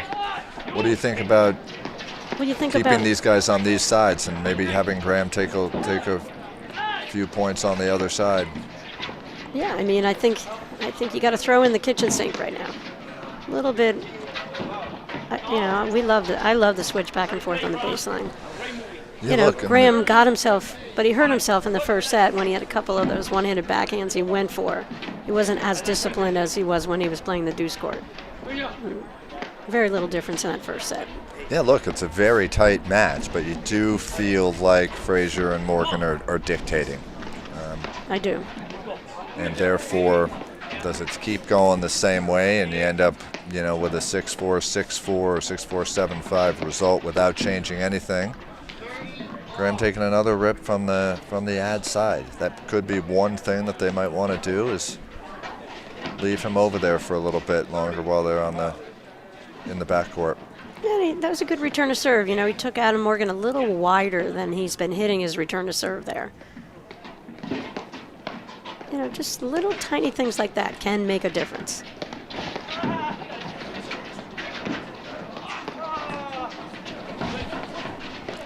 All right, they went for a switch now, put him on the ad side. Yeah, I think as long as McNerney just keeps popping it up here, I like the setup. I feel like he's more comfortable generating offense from that ad side than he is the deuce. Well, I think that's one of the differences with, when you come out of the womb. Sometimes I see people who love a forehand drive and a ball that's moving away from them, and some people love the forehand drive and a ball that's moving into your body. Exactly. And when Graham's over in that ad court, that ball comes into his body, plays it closer to his body than his forehand drive from over in the deuce.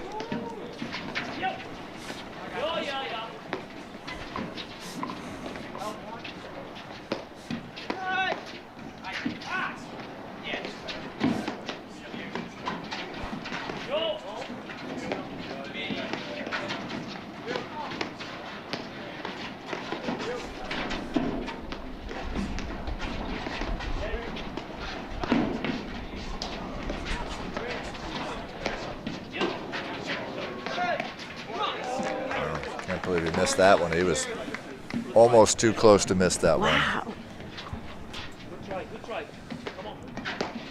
Game Fraser, point. and Fraser just took it. He saw Graham there. He knew Graham was on top of the net. He didn't care.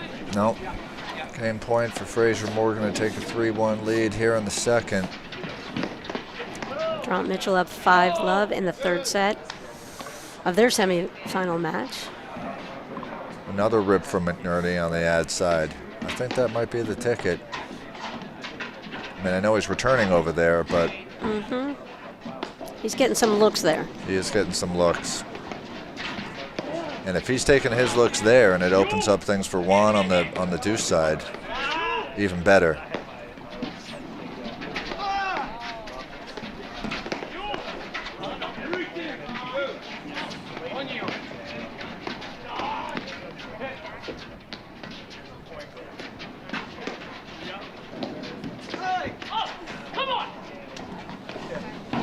All right, that's the Fraser.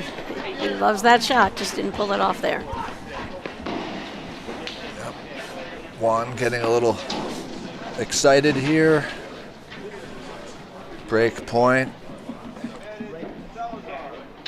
See if Graham takes a rip with this return here.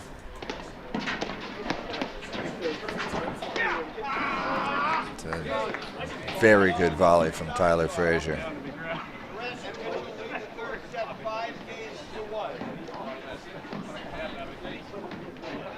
Seems like the other side, 5-1 Durant Mitchell over Regalado Salazar in the third.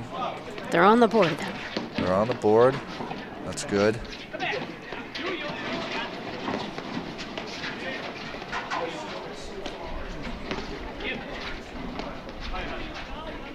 Quick switch, putting Juan back on the dominant side for overheads. That's unhittable, unreturnable. Juan's starting to feel it. I feel a little pep in their step right now. It's just remarkable when you watch a sports game how you feel like there's a little bit of a lull, and then just one shot, something changes slightly, and all of a sudden the feel of the match changes. Of all the sports I've played, I'm not sure momentum plays a bigger role than paddle, and that was an insane volley by Tyler Fraser there. I don't even know what he did with his paddle there, but maybe we'll see it again.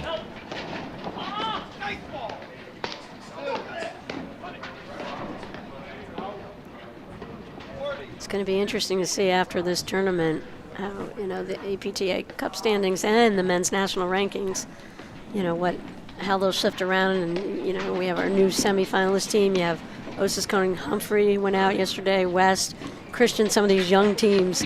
I'll be curious where they all end up after this weekend shakes out.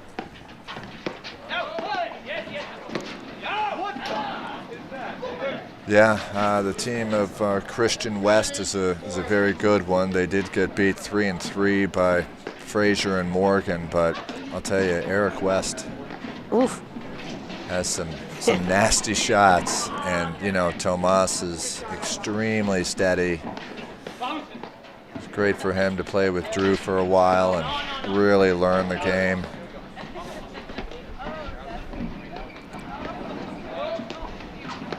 We're back to deuce with a fault there. Pete doing a good job up there in the chair with that.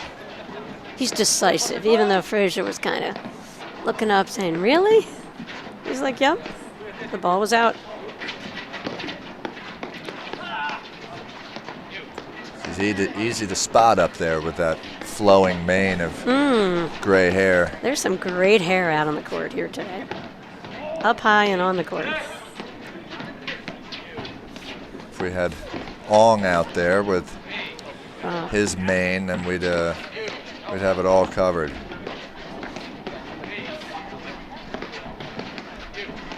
And our hometown man, Nobu Tanaka, he and Andrew were comparing man buns down at the Baltimore Open.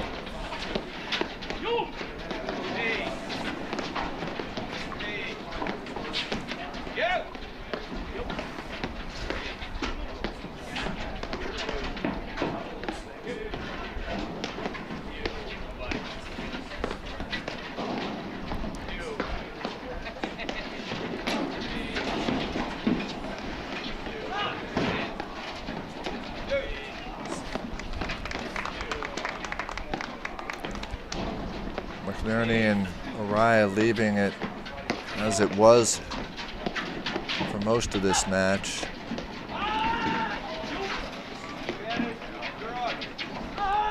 With Graham on the deuce side and What a point here, Sam. great point. Sorry, I got No, lost that's in my okay. thought here with this No, go. this point.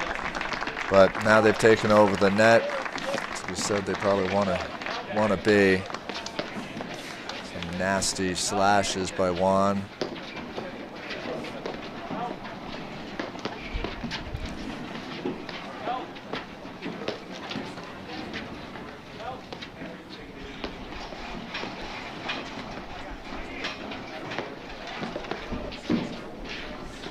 So Durant Mitchell have advanced in the other semifinal match, Sam. They won the first set 6-4, lost the second one. Oh, won 6-1. They lost the second set 6-4. Then they just proved why they're number one, pulling out that third set 6-1. Await the winner of this match. Yeah, we could have a repeat of charities, or if that's the case, we're going to be here for a while. But you know, you have to, for Regalado and Salazar, as they are climbing the ranks and figuring things out here at the top level. These are steps that they need to take, necessary steps. You got to face people like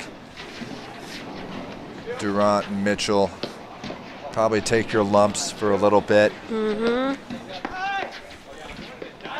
Yeah, but how great is it for them to get through into the semis? Now they're pulling for Durant Mitchell. You always want to lose to the team that wins the tournament. That's right. Hey, they took him to 3. Good, great tournament for them. They're on their way. We could be sitting in a similar spot in Short Hills and Nationals, and not sure if they're going out to, where's the other Grand Prix? Indianapolis? Detroit, sorry. Yep. Don't know if they're going out there, probably at this rate, but we'll see what kind of. Yep, and a lot of times players will see how they do, and that will inform some of their decisions as to where they're going to travel to next. Definitely racking up some points, though, which is very key to your national seeding.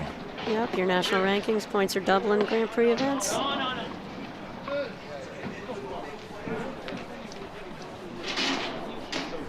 Oregon just missed that rule slightly wide. Deuce 2-1, semifinals at Philly Cricket. What a club, what a facility. The oldest, you know, they had a great start. They were the first country club in the country here, and have they built up and developed this place beautifully over time with the addition of, they're up to 7 paddle courts now, I think 12 squash courts. They've got the padel courts, they've got designated pickleball courts, they can, you know, they've got all their indoor tennis that can become pickleball courts. They've got squash, pool. Grass tennis courts. Grass tennis courts. They play a little cricket as well. Last year when I pulled in here for the Philly Open, they were having, I think it's an annual event. One time a year they actually play cricket here, and it was going on while I was here. The club was founded by some University of Pennsylvania students from England who were cricket players. Have you ever played cricket, Patty? I have not played cricket. I feel like it would be easier on my knees than any other racket sports I've played. I have not played cricket, and I don't anticipate that I'm going to get that chance. They don't play cricket up in the high peaks? No, they do not. Are you a 46er? I am not a 46er, and for those people wondering, there are 46 peaks up in the Adirondack Mountains where Patty and I spent some time in the summers. Patty's up there more than me, but no. I'm about a 15er, and I've been a 15er since Okay. I was about 12. Holding so, steady. Yeah. Just a beautiful part of the country. We're lucky we get to spend a lot of time up there. But we do have 2 new paddle courts. Yep, beautiful little location along the stream in there, I think. Yep. All right, we're locked up at 2 here. Juan's getting fired up. Graham's getting fired up. We're here for the long haul. Durant and Everyone's Mitchell fired up. Sam, you're fired up. I'm fired up. Durant and Mitchell are happy to be three-setter and in the clubhouse watching this at 2-2 in the second. Patty's giving me fruit chews to Oh, yeah. keep me going here early. Thanks to Ann Waldron, who heads Thanks. up the live stream for the APTA. She thinks of everything, including our favorite snack that we can chew without being heard through the mic, Sam. That's the key play here. Well, all of them. I mean, Jackie and Ann and Cindy and everybody that helps put on these events. I got a first-hand look of how much goes into it, on top of the umpires and commentators and live stream with my paddle. I mean, the setup is unbelievable. You got multiple matches being live streamed simultaneously, but the APTA does a phenomenal job, and led by Amin Kaduri, and you got Ann Sheedy. It's just a very impressive group leading these tournaments, and there's a lot of them. Ann's watching the stream right now. She's giving us some. She's checking us a little bit, Sam. Uh-oh. I thought we could just make up anything we wanted and say it. I didn't really think it had to be truthful. I didn't know that either. Details.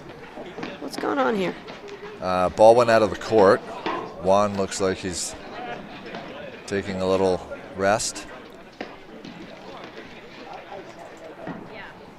Or is just very upset that he hit that ball out of the court.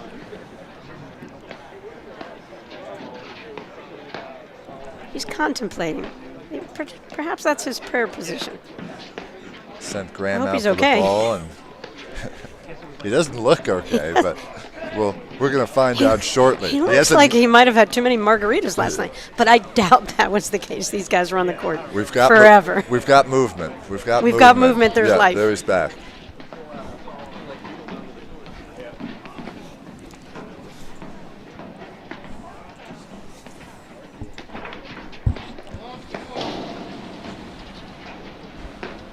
Above 40 for a 3-2 lead for Fraser Morgan here. We're going to get all the spectators over for this one after watching the Durant Mitchell win.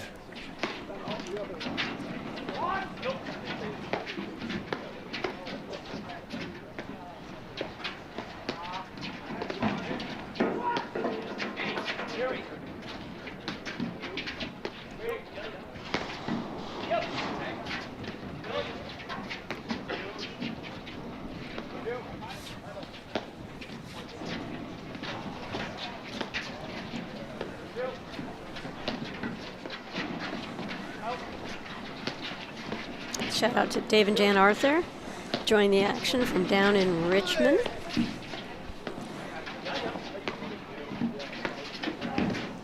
Dave listens to a lot of live streams, and he thinks I do make up a lot of stuff, and he's okay with it. So I'm going to keep going with it, Sam.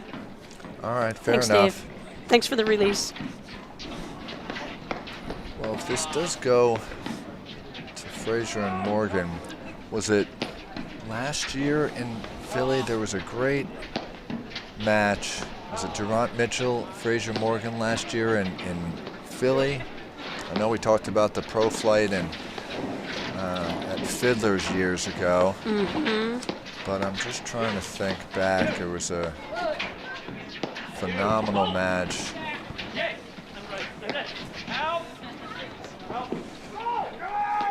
Between them, I'm sure they'd like a shot. It would be a big moment for Fraser and Morgan here. They could take care of this and play Durant and Mitchell.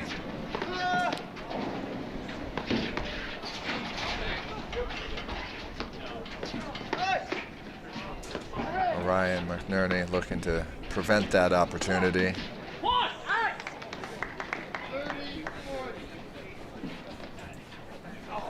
Besides the Philly Marathon, I think the Eagles have a huge game Monday night with the Chiefs. Chiefs are in town.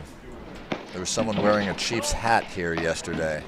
The nerve of that person. And the Philly stations, I heard, have gone to the extreme of banding up together and not playing any Taylor Swift songs this weekend before the game because they think that's bad luck. they're not loving the Kelsey Taylor Swift relationship that as much as everybody else. They don't care. They think it's a distraction from football. That's right. I'm at my limit with the Kelsey Taylor Swift situation myself. You've but seen enough? I've seen enough. I'm good with that one. You going to go back to watching the Kardashians? No. And the Giants aren't very fun. I live in Baltimore, but I'm not from there, so the Ravens are annoyingly good. Well, and the Jets haven't lost yet this weekend, so. No.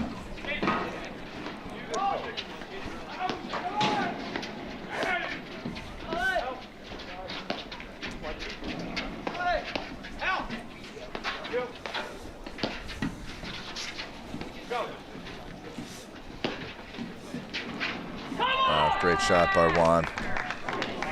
That came off pretty hard, harder off the back screen than Morgan was expecting.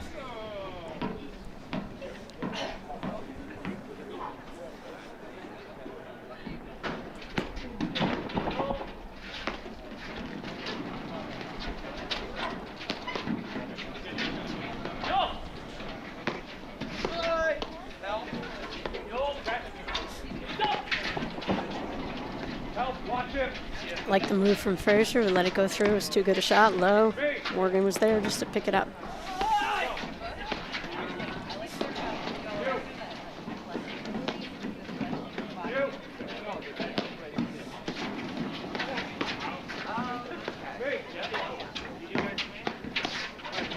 Great move from volley. Yeah, Arraya just held his ground there and knew Fraser was coming right at him. Just blocked the ball back.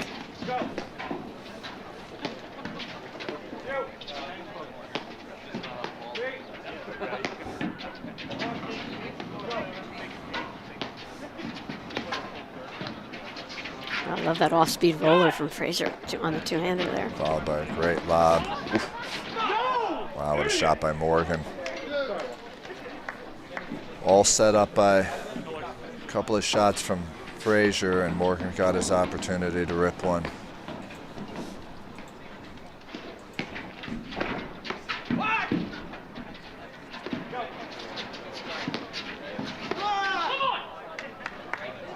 Wow. That's a lucky break for Arraya and McNerney right there. They needed a quick unforced error from Tyler. They'd be happy to win this point and not keep going back to deuce, giving opportunities for the break. And second game point opportunity after being down 540, I think, in this game. I think Juan disagrees with the call. I do think he disagrees with that call, but Pete, again, very confident up in the chair. Yep, you see Graham just took the ball, ready to go. Phenomenal serve right there.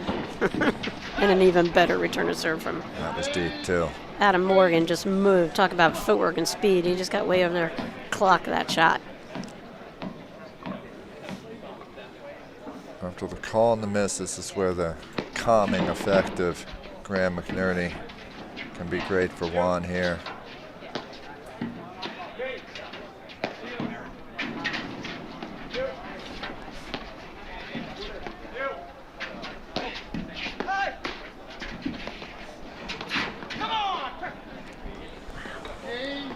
A rare miss. They lead the second set 3 games to 2. They won the first set 6 games to 4. In collaboration with the APTA, Fusion is at the forefront of personalized gear and apparel. Backed by a team of seasoned industry experts, we provide exclusive access to high-end products from top-tier retail brands, all poised for customization with your club logo, team name, or corporate branding. Our streamlined approach guarantees a hassle-free shopping experience, complemented by custom online storefronts and swift ordering. Visit www.gearbyfusion.com and let Fusion seamlessly weave your branding into elite merchandise. Thanks to Fusion, thanks to Xenon, thanks to Volley, thanks to all our sponsors making the Philly Cricket event such a success this weekend. You know, we had the gold sponsors, BLB&B, financial advisors, Falcon. I personally would like to thank Bruce Redpath's doctor at Rothman Orthopedic Institute. Done a wonderful job. They're a world leader in the field of orthopedics, consistently ranked among the nation's best and the best in Greater Philadelphia.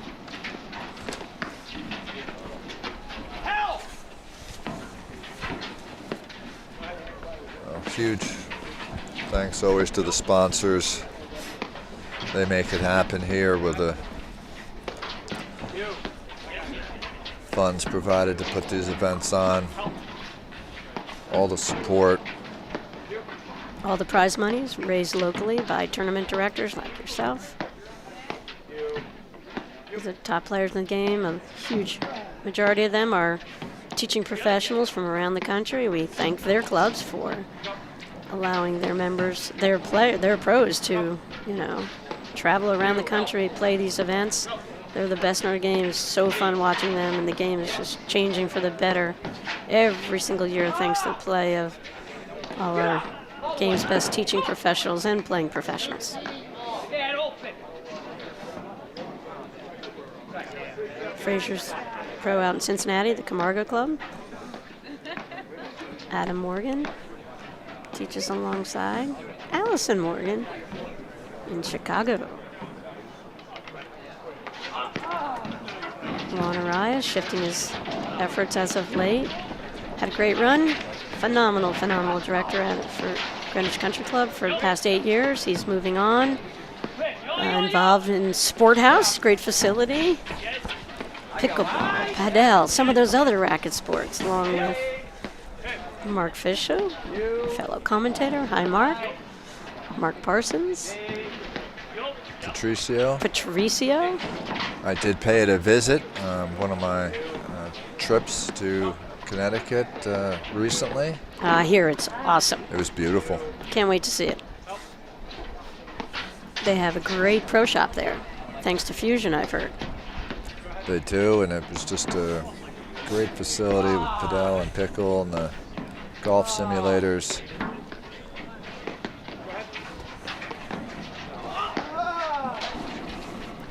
What a stretch from Fraser right there, going deep off the camera view to hit that shot.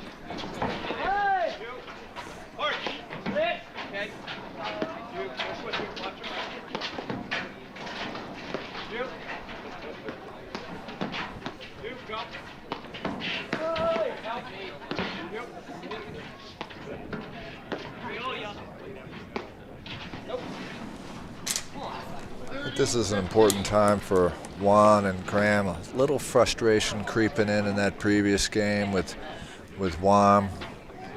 They're right there. They're playing very well.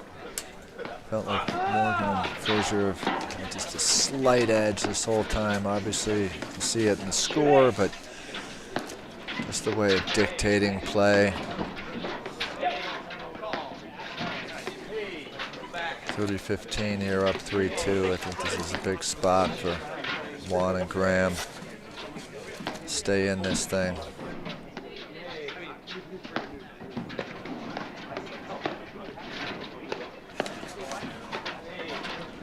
Graham continues to provide more offense from the ad side.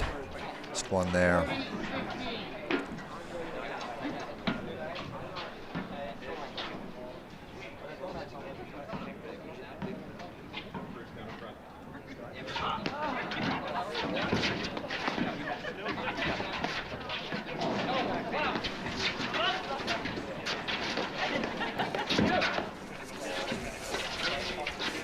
Great coverage at net by Fraser and Morgan. And Juan misses. Well, they take a 4-2 lead. Fraser and Morgan here in the second. Juan to serve. Certainly feels must-win time, Patty. It's got that feel.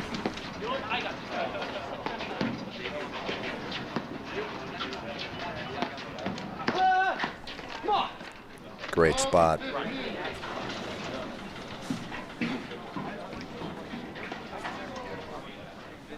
Fraser and Morgan know it's in their sights now.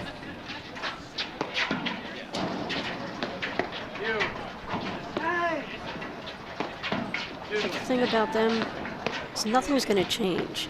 You know, a lot of times people are so eager to cross the finish line, Sam, that all of a sudden they lose the disciplined approach that they, you know, Fraser and Morgan have executed beautifully here. They're playing super disciplined play. And they're going to resist the tendency to just go too fast. They've got to keep, they're dictating, to your point, the pace of play in this match, and I expect nothing to change. Nope, I completely agree, and it's a great point. I think that happens across the board, you know, from league play to PTI Nationals and this levels that, you know, sometimes you see the end is near, and all of a sudden, rather than being up 4-2, you're locked at 4-4 because you change things around. But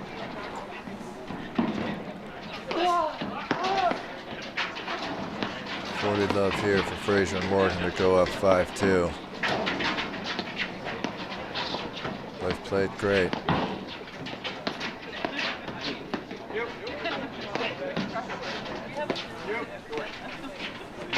It's just crazy how easy they make the volleying look. Where we think it's the hardest part of the game, they're making it look like it's the easiest part of the game. Their volleys make a different sound than my paddle makes when I'm hitting volleys. I don't know what it is. I'm convinced they've got different paddles.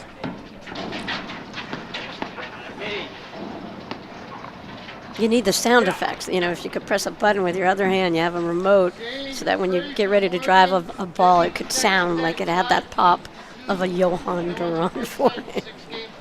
Well, another missed cutter by Juan. Down 5-2 in the second set. See if there's a last stand, but the way Morgan and Fraser have played today, dictating play, not a lot of errors, patience, like you said, strategy was in place and they've implemented it perfectly. Morgan to serve here.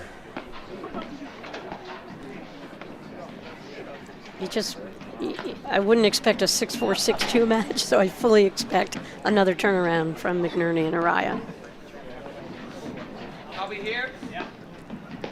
First point's important here to see what Juan does with this return. Well, they did come in behind it.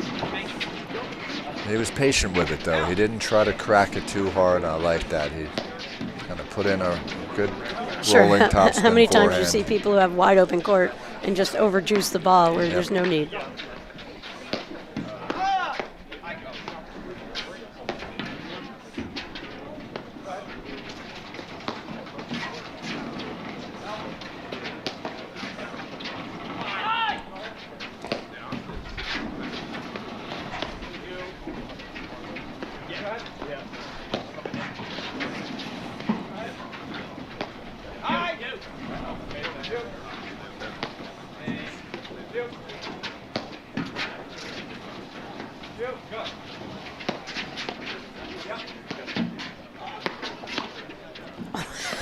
Holy cow. Again, another spike from Fraser. And nothing to it on that volley from Arraya. Juan just held out his paddle like this is nothing. Yeah. That's all you got?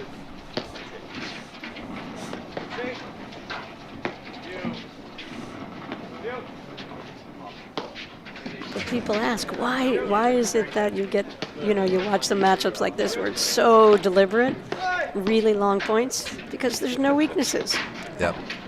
You've got to let a point play out. It's just so much of moving the puzzle pieces just a little bit with each shot until you get a tiny bit of an opening, perhaps. Yeah, I mean, I think a good long point here is good for Juan and Graham here to start off this game. Get in a groove again. Make Fraser and Morgan work. Don't go for too much and kind of get in the flow of this match again. And a tough spot there.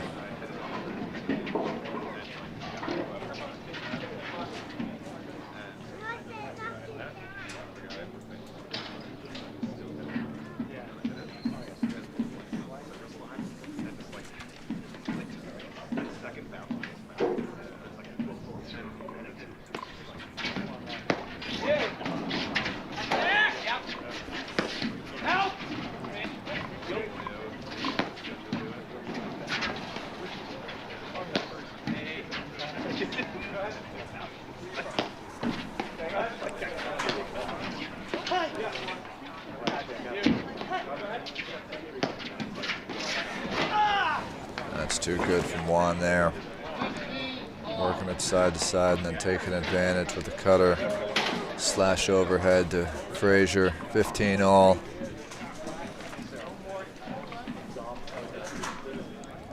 Playing the I formation again here. See where Juan goes with this return.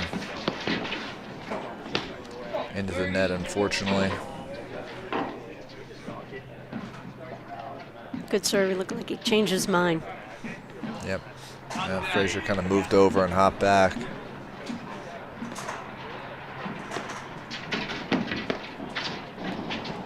Fraser's hit a couple of those. Just up high, hard volleys back.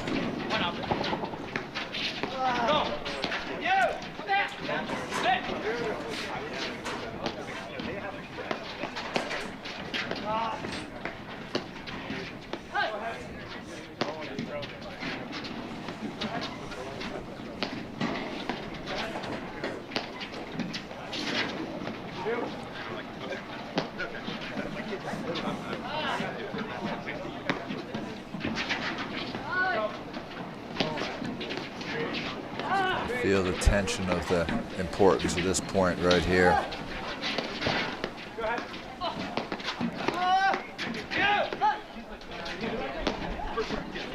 What a lob up the line. Great coverage from Arraya there. From not the greatest position for Morgan. I mean, that was a tough spot.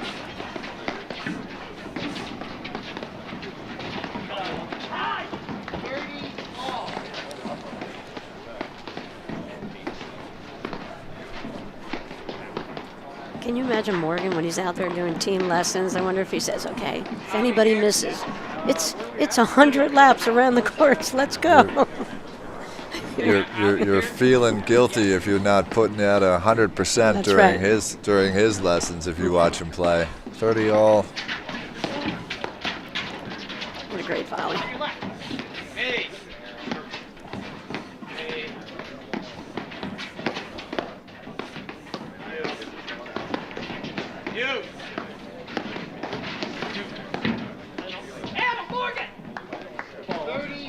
That was deep. They get their shot. I'll tell you, I think, maybe if they decided to do it earlier, but leaving Graham on that ad side for at least a little bit longer gives them some different looks. You made that call, Sam. Spot on.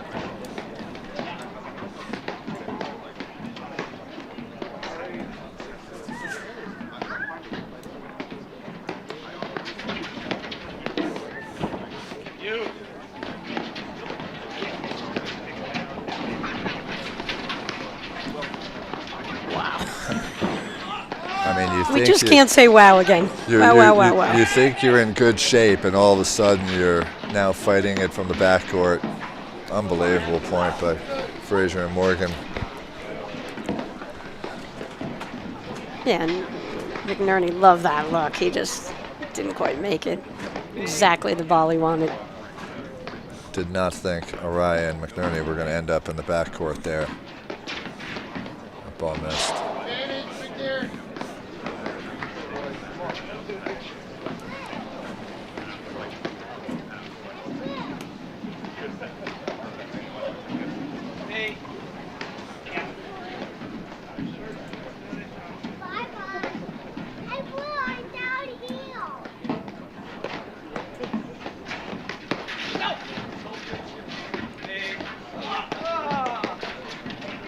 Right, again, McNerney with the forehand.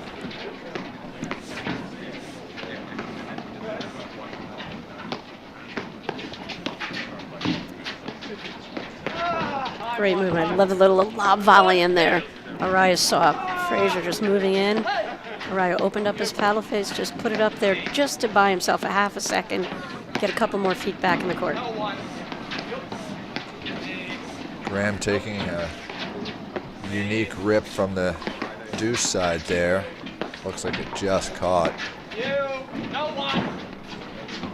Interesting, Fraser let that ball go. That's deep. Juan looking for help from Pete, didn't get it. We're at deuce.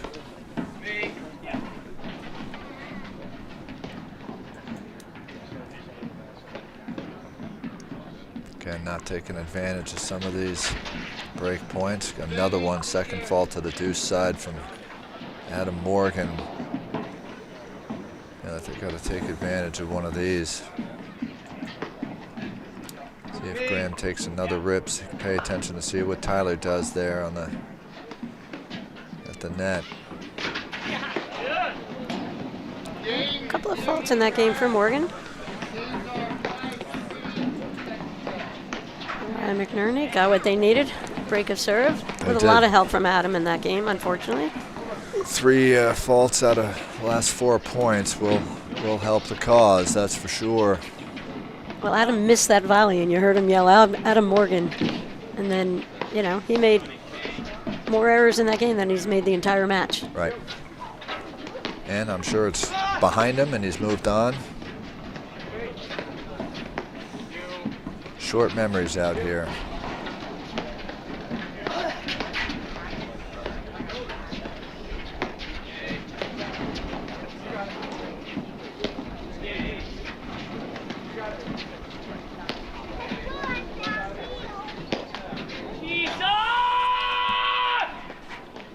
I think he was not too happy with that one, Patty. Well, it's Sunday. Yep, it is. The other semi, Johan Durant, Stephen Mitchell beat Alvaro Regalado and Jose Salazar in 3. They've got their feet up, having a bite to eat, hydrating. Probably sneaking in a game of pickle. Sneaking in a game of pickle, maybe over on the Padel courts, waiting for the end of this. I don't know if they want this to go 2 or 3. Knowing them, probably they'll take 2. They'll take 2. They'll take 2 and get a move on.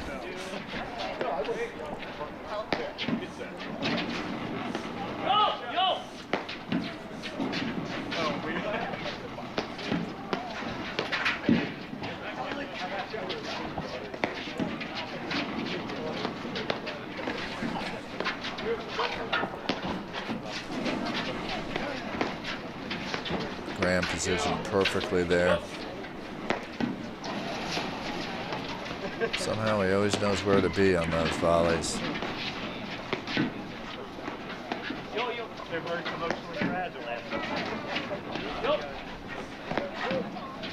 Coming back and just pounding a ton of shots over at Adam. Fraser just hanging out over his side, waiting for his looks and pulling the trigger when he gets the chance every time. Right, he had one shot there and took advantage, gets another, hits a drive, and now they go back to Morgan.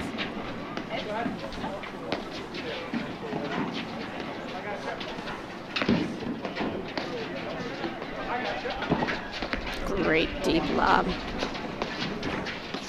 Really good move by Arraya to cover and give McNerney time to get back in the court. He went way back for that super deep lob.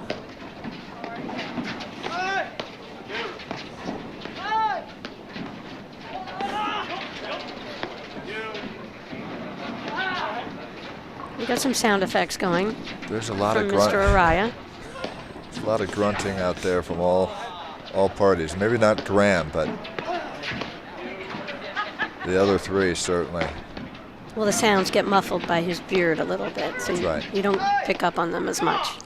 One spot. All right, 30 love here, Patty. Love 30. McNerney serving. Huge point, obviously.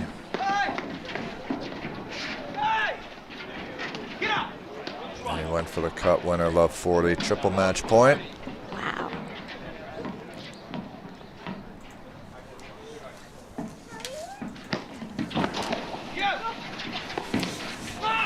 Unbelievable volleys by one. I mean, he took 2 shots. Fraser gives him a little paddle tap applause. He drilled one at him, he got it. Morgan went after him again.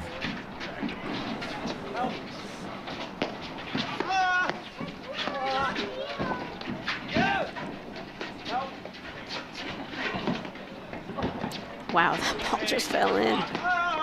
Somehow Warren got it. I thought that was it. And that is it. Sam. So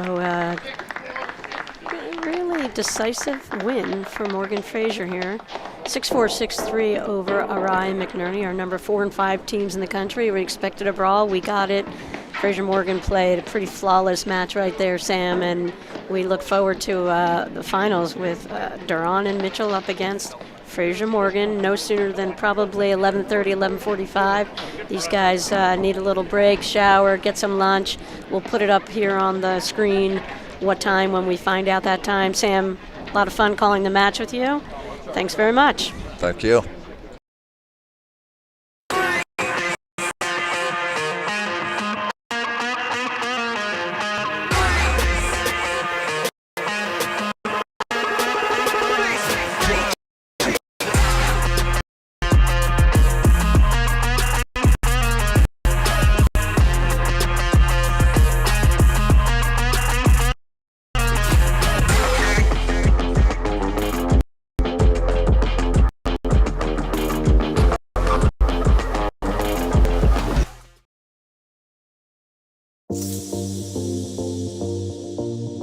At first we were a little intimidated, the robot machine, but it was pretty easy, user-friendly tool to get reps in.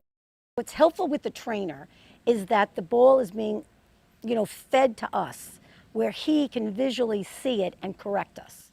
All right, those who are on the dots, I want you guys to see the position of the players at net. So once Val gets pushed out wide, okay, we want to see Aaron sliding over and looking to cover.